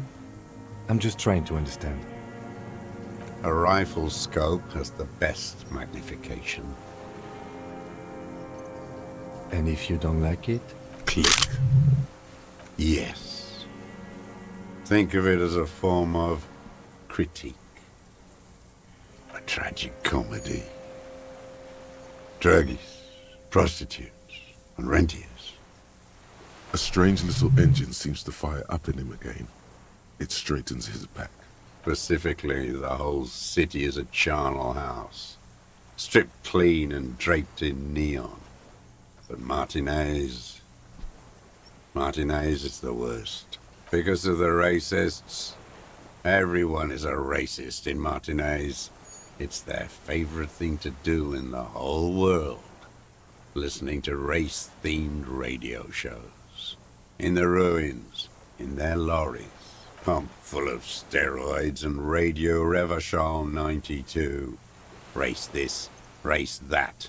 It's all sanctioned by that Social Democratic Union and the farce of a Social Democrat who runs it. Yes, the fly larva in his container. He let some nihilistic advertising yuppies erect a statue of Philippe III, a syphilitic murderer, on the town square, to spit on the working class. Not since the serfs of ancient Pericarnassus has history produced a more inert social class than the Martinez proletariat. The rest of Revachol at least pretends to rebuild. These people still live in ruins. In tents, like animals, like those boom-boom morons on the ice. A pity they didn't drown in that tent of theirs. The worst of them is the blood-drenched Sucrion on her yacht, licking her lips. The old whore's gone now. Her gun-toting porcelain men are dead. So, actually, no. The worst is that old cop parading around in his uniform, throwing balls all day. It's not enough that the racists and liberals are dancing on our graves. The old loyalist ghouls still parade the ruins too. Every morning he's there, while the parasites he fought to protect are off in Ozon, or Koyamoran, or some other island they built their palaces on, feeding on drugs and having sex with their own children. That's all the rich really want. Sex with their own children. Throughout history, even the royal bloodline of the suzerain, it's all just an excuse for them to have sordid sex. At least that old cunt Frisell is now dead. We did good when we pushed him under that horse car. If only, in the 30s, those disco whores. The disco whores are too much. Hatred shuts down his brain's language center, leaving only a nonsensical sputter. What was that about? Steroids? It piqued your interest. Glad. It's all gone.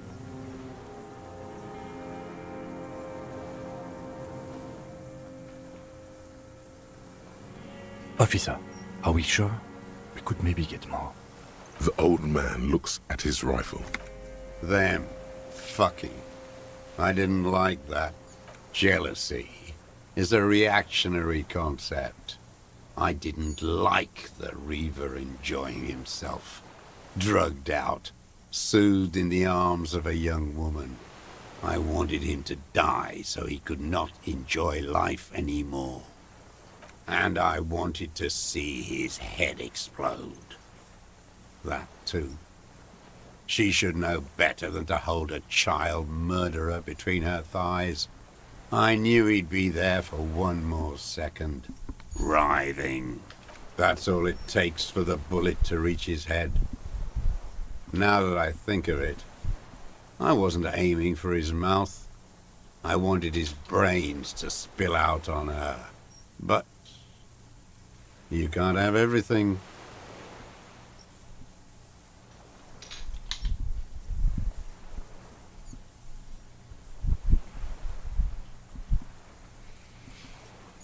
He wants to see her covered in blood, to punish her. She practically breastfed that man. You wouldn't believe the things she let him do to her. The old man raises his gaze. Something glimmers in the corner of his black eye.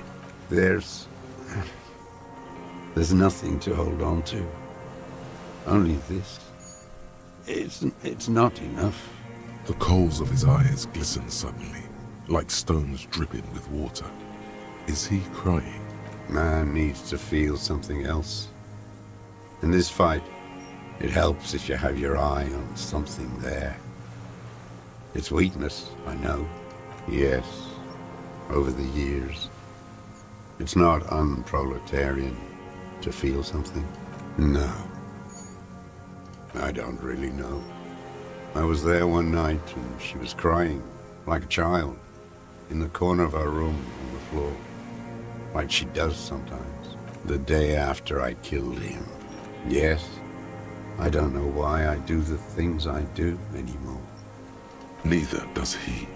He lowers his head, like a sunflower on a withered stalk. In the silence, the lieutenant draws a line in his notes.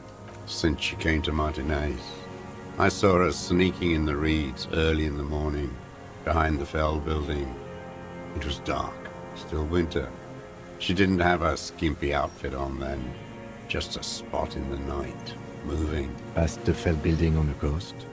What was she doing there? Hiding something in the water. She had a fag after she'd done it. I was up in the ruins there. She couldn't see me, but I could see her, smoking. She was nervous, but not scared. And beautiful. Her passport and tickets to Riviere. And from there to Cachet Brut. Yes, after she'd gone. It was a submersible. Well made, actually. Sloppy. We should have gotten her to tell us about this. Did you take the documents? No. I put them back. Why would I take them? I'm not going to phone. Oh, I mean, I did. She had a face like an archipelago, with those birthmarks. And a body, hard and lean and bruised all over. Black and yellow. I could see she's taken a beating. I could see who she was, too. A spook. On the run. Revachol's the cloaca of capital now. All the bagmen and arms dealers end up here to do drugs and have sex like animals. You could tell she was a spook? From the documents? She had different color hair on the photo. And glasses. Forged. Some sordid bourgeois affair. I've heard about this kind of thing on the radio. The bruises. You can't make that out in a scope. You can't see bruises through a scope. It's just a blur. It quickly comes to He you. already said he was there. Oh, yes. Cutting those drugs of hers into little lines with a knife. Masturbating. Everything in him fills with impossible longing. All at once. Did you make that hole? With a clip point knife. Good for listening in, too. For hearing the moaning and the snorts. Like that, too? Yes. Bending like a bow against the glass.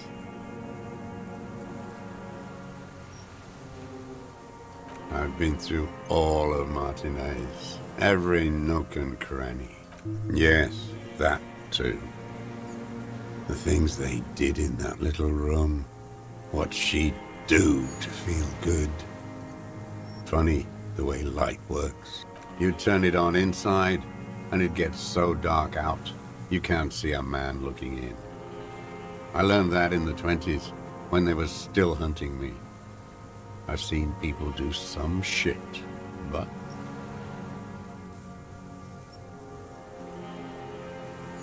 You hear the familiar scribble of the lieutenant's pen. A quick glance at you. How did you get in there? The hidden pinball workshop. I can just walk in the hostel now after a good wash.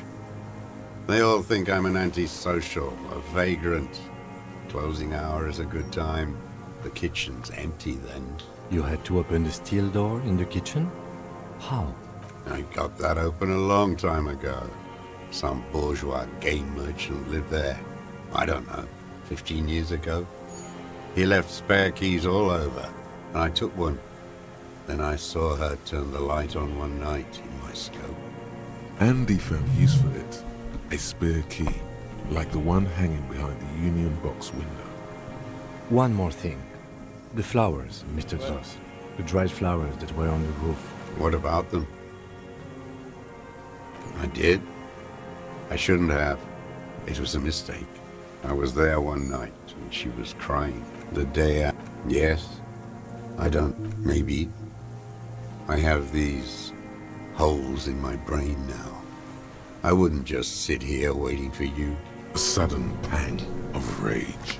If you came 10 years ago, I would have killed you. In the silence, the lieutenant draws a line in his notes, then nods at you once more. Her.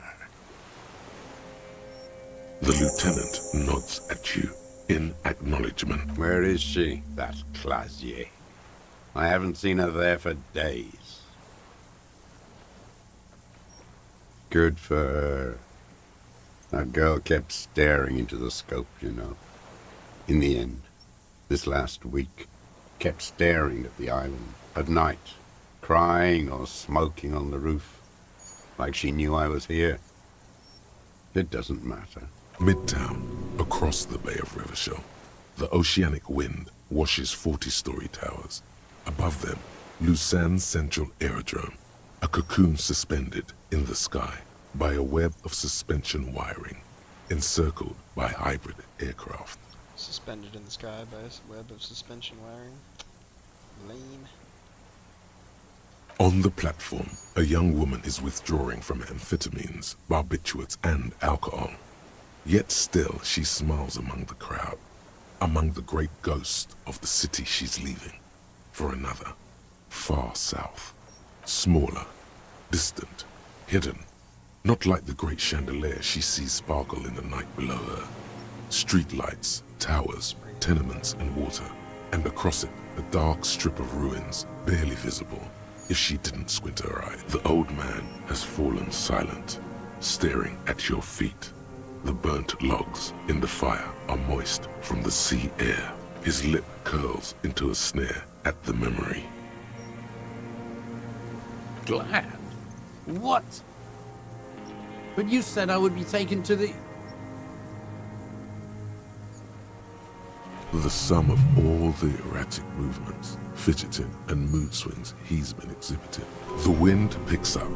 The silence on the water is broken all around you. Your wayfarer rights have been suspended. Information provided to the officers on the scene will be used against you by the prosecution. You will be given legal counsel within 1 week and must face court in 44 days. Do you understand? Do you understand? But... No, I don't want to. I have to stay here. Why would we do a court summon for a murder? He's sweating. Beads are forming on his forehead. Pupils are dilated too. Eyes getting blacker and blacker. Your confirmation is not required, sir. Now on to the boat. There it is again. To your north, as it has been since you came to the coast. The reeds whisper, stalks rubbing against each other. But then, in the middle of it, something completely different. It sounds like a bow, very slowly being drawn against the strings of a violin. Maybe there is room for 3 on the boat. What? What are you talking about? Is this... really us? Your skin crawls.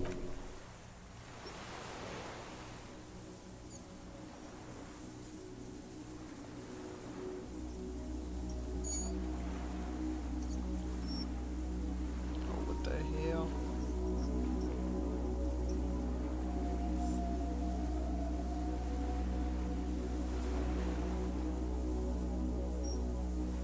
A delicate tangle of arms and legs unfolds from the reeds, limb by limb, to then just stand there, moving its scythe-like arms in ghostly silence. What are you talking about?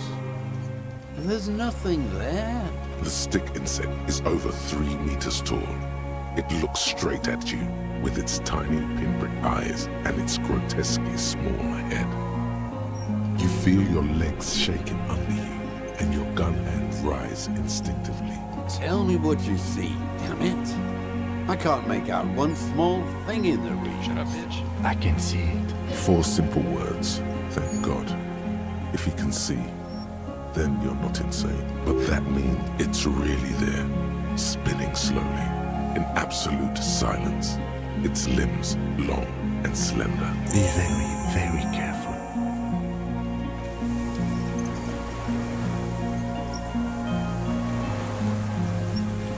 Yes?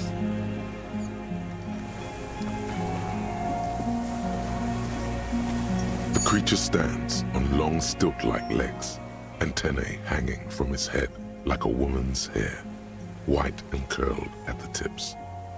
It is no more than 5 steps away from you. Reed-like tufts stick out of its joints. As the insect moves its forearms, it produces a faint hiss, like a reel-to-reel machine spinning after the tape breaks. The hiss is different from the strings you heard before. It says something else in a lower pitch.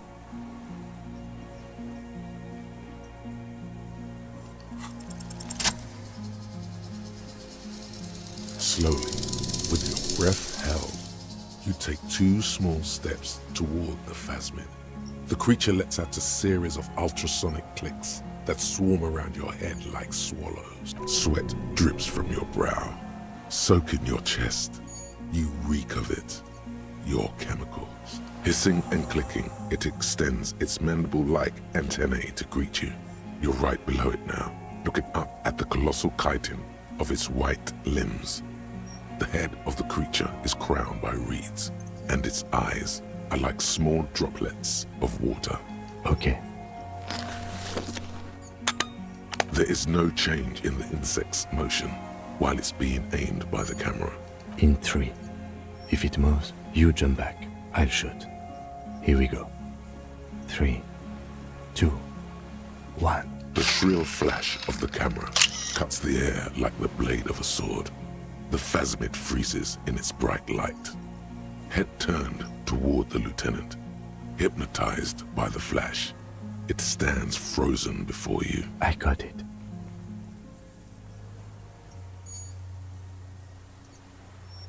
The limb before you is incredibly light, like eggshell. It's much lighter than a reed. You feel a soft push could tip the creature over. Its hollow exoskeleton collapsing. Warning! A sudden shiver passes the limb. Looks like the creature is awakening. Wave by wave from its stupor, some sort of countdown process is happening. That's all you have time to think. Another shudder pulses through the creature's limbs. It jolts back to life, like a record continuing where it left off, in a swaying, praying motion. Even as you back off, the phasmid also takes a step back into the reeds. Something tells you the next time you engage and disengage, it will probably flee. The arthropod follows you with its antennae. As you back off, the cracks and hisses of the tape that's come to its end grow more distant.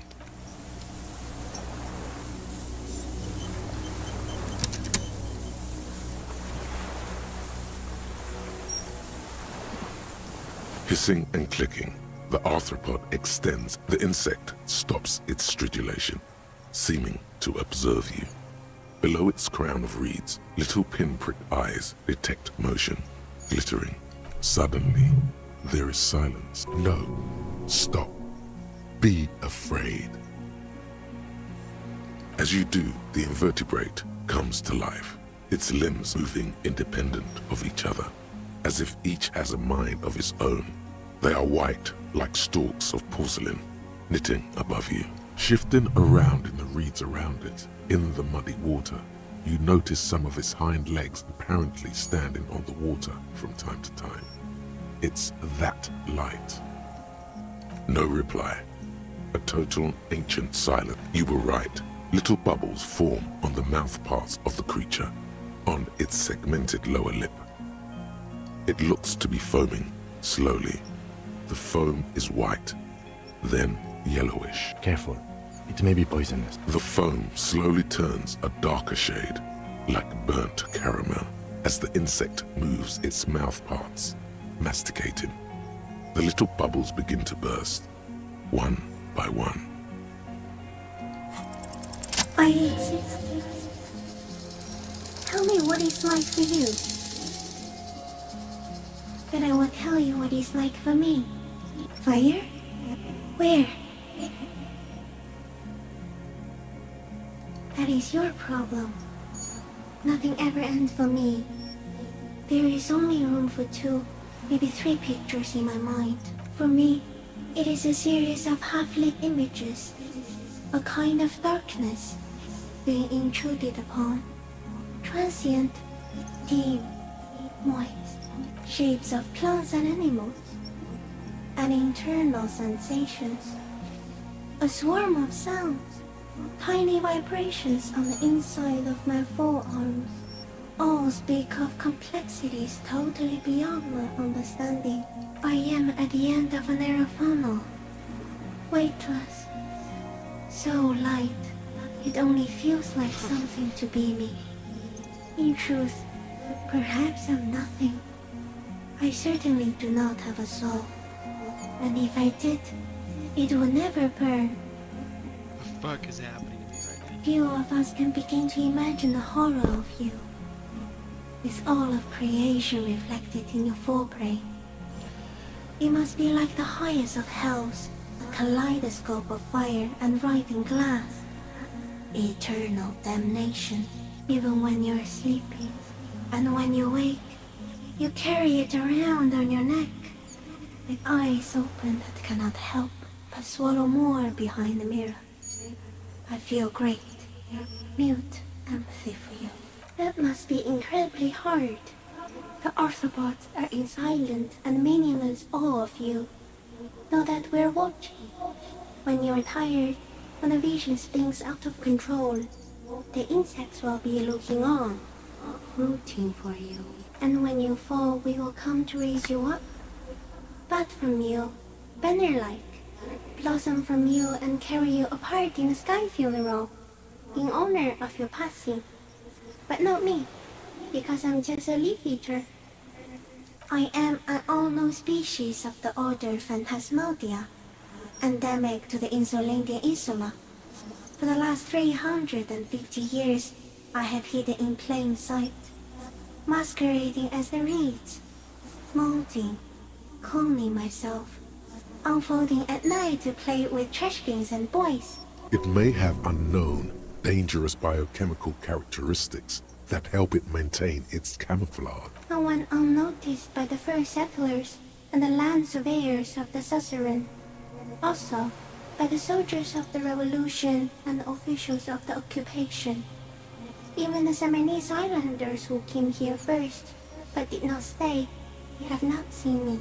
I have stayed hidden through 4 forms of government and 2 scientific revolutions, until I was accidentally discovered by a detective of the citizen militia in Rebelshaw, district of Martinez, March 51. Yes, I do not have a starter display, so I use a neurodegenerative element to aid in camouflage. Do not worry, it is only destructive over long periods of time.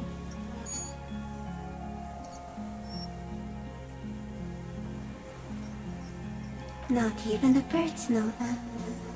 Not even a water lily. You can also eat it. If it's a leaf, you can put it in your mouth. Yum yum. Or read. Wait, so...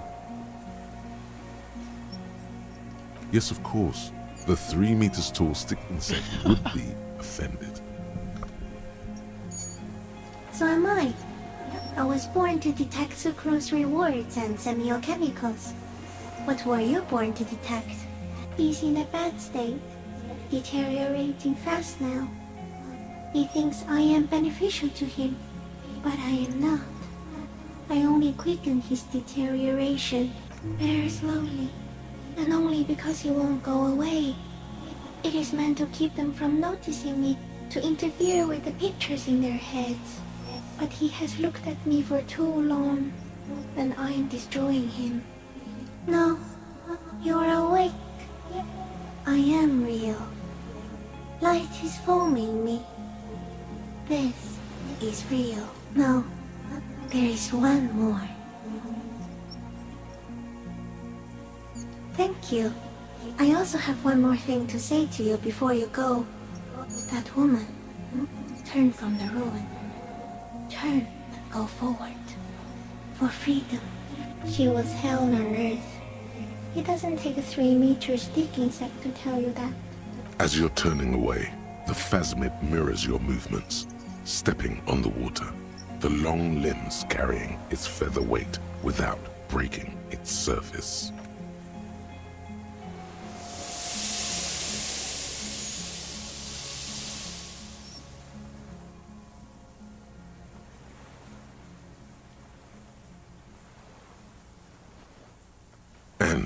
Just like that, it's gone, skating away across the sea's calm mirror like a skipping stone, leaving nothing but circles on the water, and something under it. In the place it stood, bobbing there, among the reeds, a collection of items. It's gone. Apparently, yes, like a water strider. Only, I've never seen anything like that in my life. Looks like a nest of some sort. We should have a look. What now? Our suspect is not looking so good. We need to check on him.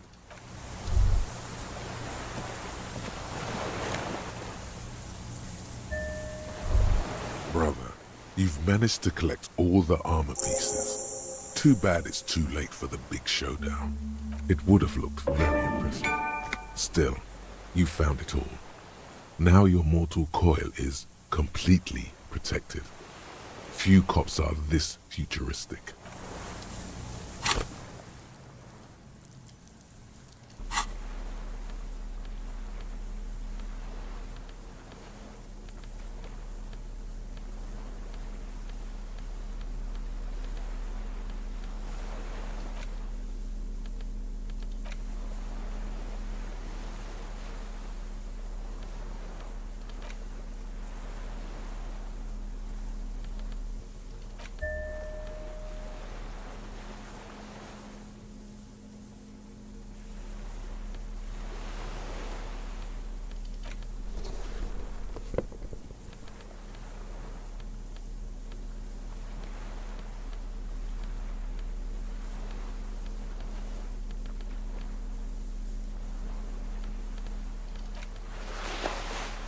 Yikes.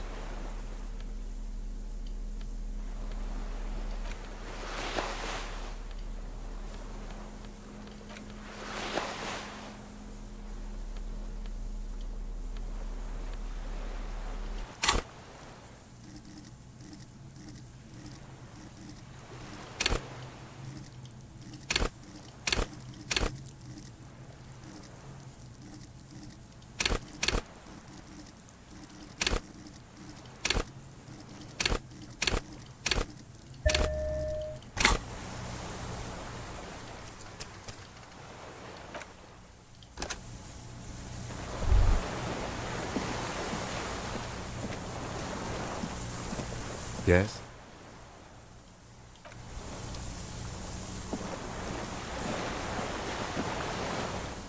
What is it?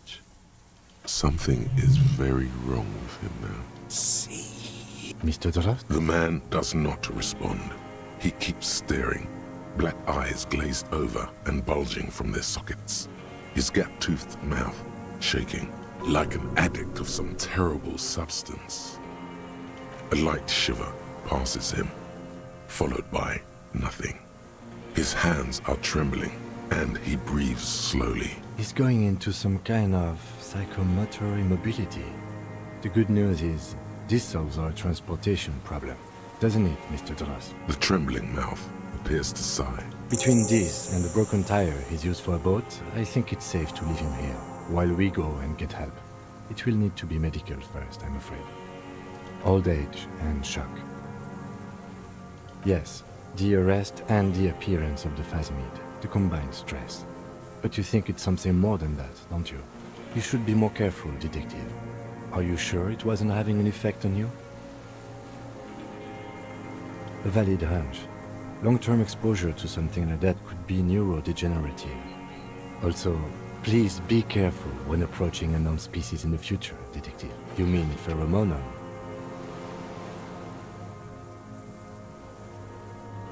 The scope, knowing of her bruises, his disposition toward Miss Orania, I see what you mean.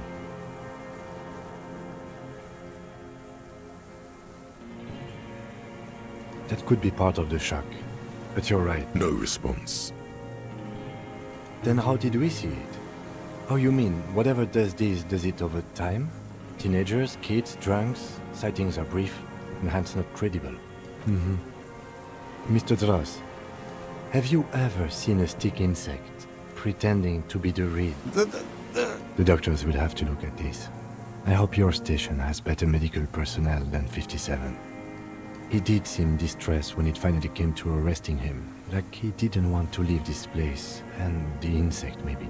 I have absolutely forgotten to take notes. I hope I remember all of this. This will be one hell of a report. He stares into the reeds. Your words don't stir anything in him. Nothing. The last embers have gone out. If Kuno kicked it into the sea, as he said he did, the ebb would put it back here. This makes sense. Mr. Dross could have picked it up. Or the Phasmid even. If it did, this is incredible. I lost... He turns his eyes to the reeds again, as he's done so many times. Beige and white stripes. He lost the scope. Then it somehow made its way over there. With this sight, it's a T9, Mr. Dross. Was it attached to the rifle when you made the shot? Silence. Not even a sigh. The plastic cape flaps around his face in a gust of wind. His back is slouched and his mouth open. The strength has all gone out of him. Just frail old bones in a sack of tracksuit trousers and a windbreaker. We should think about getting back to the mainland. To get help. He'll be safe here, if we don't take too long.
The skiff is swaying. Let's.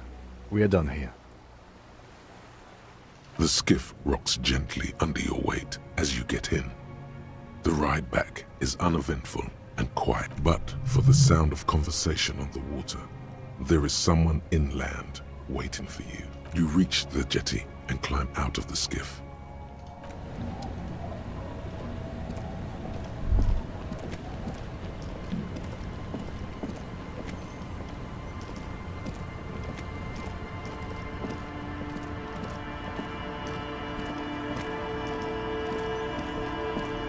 Look what the tide brought him. I want to call you a teapot, but I'm honestly kind of impressed. No idea where you got all that gear, but there's no doubt in my mind that some bad people are looking for it. Also, you look like a fucking idiot. Oh, really? They don't seem bothered by it? That's because you're a cop in an exoskeleton. This guy's voice acting is not as good as everyone else's. Actually, are you? Are you still a cop? There's so much disco going on, it's hard to tell. Vic, calm down. Hello, I'm Trent Heilerstein. I believe we've met on several occasions. I'm your goddamn partner, Jean-Vicomar, and this is your special task force. Or what's left of it. Special Consultant Trond Heidelstam, Patrol Officer Judith Minot. Hi. We've come to scrape what's left of you off the pavement. Lieutenant Kim Kisoragi, Prison 57. We've just come from the island, where our investigation led us. We might need your help with something later. As if he recalled that he's in fact a decorated police lieutenant and not a naughty boy. But this is clearly a departmental matter, so I'm going to leave you to discuss it among yourselves. It's good to meet you, Lieutenant Kitsuhagi. Letting the lieutenant know he shouldn't feel embarrassed over the shitstorm that's about to befall you. Ari, we want to help you. Trant, I believe this is where you come in? I don't quite know what I'm doing here. I was asked to participate as an expert. I think I need to manage your expectations a little. I'm at best an enthusiast in cognitive science. My background is in something else entirely. I engage in neurology on a merely theoretical level. In fact, I should probably get going. No, Trant, it's too late. You're part of this shit now. What have you got to say for yourself, shit kid? What does he have to say for himself? He left you to catch the bullets. Guilty as charged. I heard you'd lost your mind and your memory. I wanted to see if it was true, and it was. Good work, Harry. You're insane now. There's one less person for me and everyone else to rely on. Had what coming? Not recognizing people you work with every day. Brain damage. Lieutenant, my name is not Horse-Faced Woman. It's Judith Minot. I was assigned to your unit 2 months ago. I thought we were friends. Okay, because you're my commanding officer, I really want to respect you. I want us to have a normal relationship. That will never happen, Jude. He's the rudest man on earth. He's the reason why the rest of us have to take sensitivity training. And I hate sensitivity training. Yes, I'm Trond Heidelstam. I never said I wasn't Trond Heidelstam. Mikael? Mikael is my son. His son? What a joke. Everyone is lying to you. I sent him home. Mikael's with his mother. We share custody. I told you. He's one drink away from killing someone. I wouldn't quite say that. But yes, he is displaying aggression not atypical of late-stage alcoholism. What indeed? I was asked to share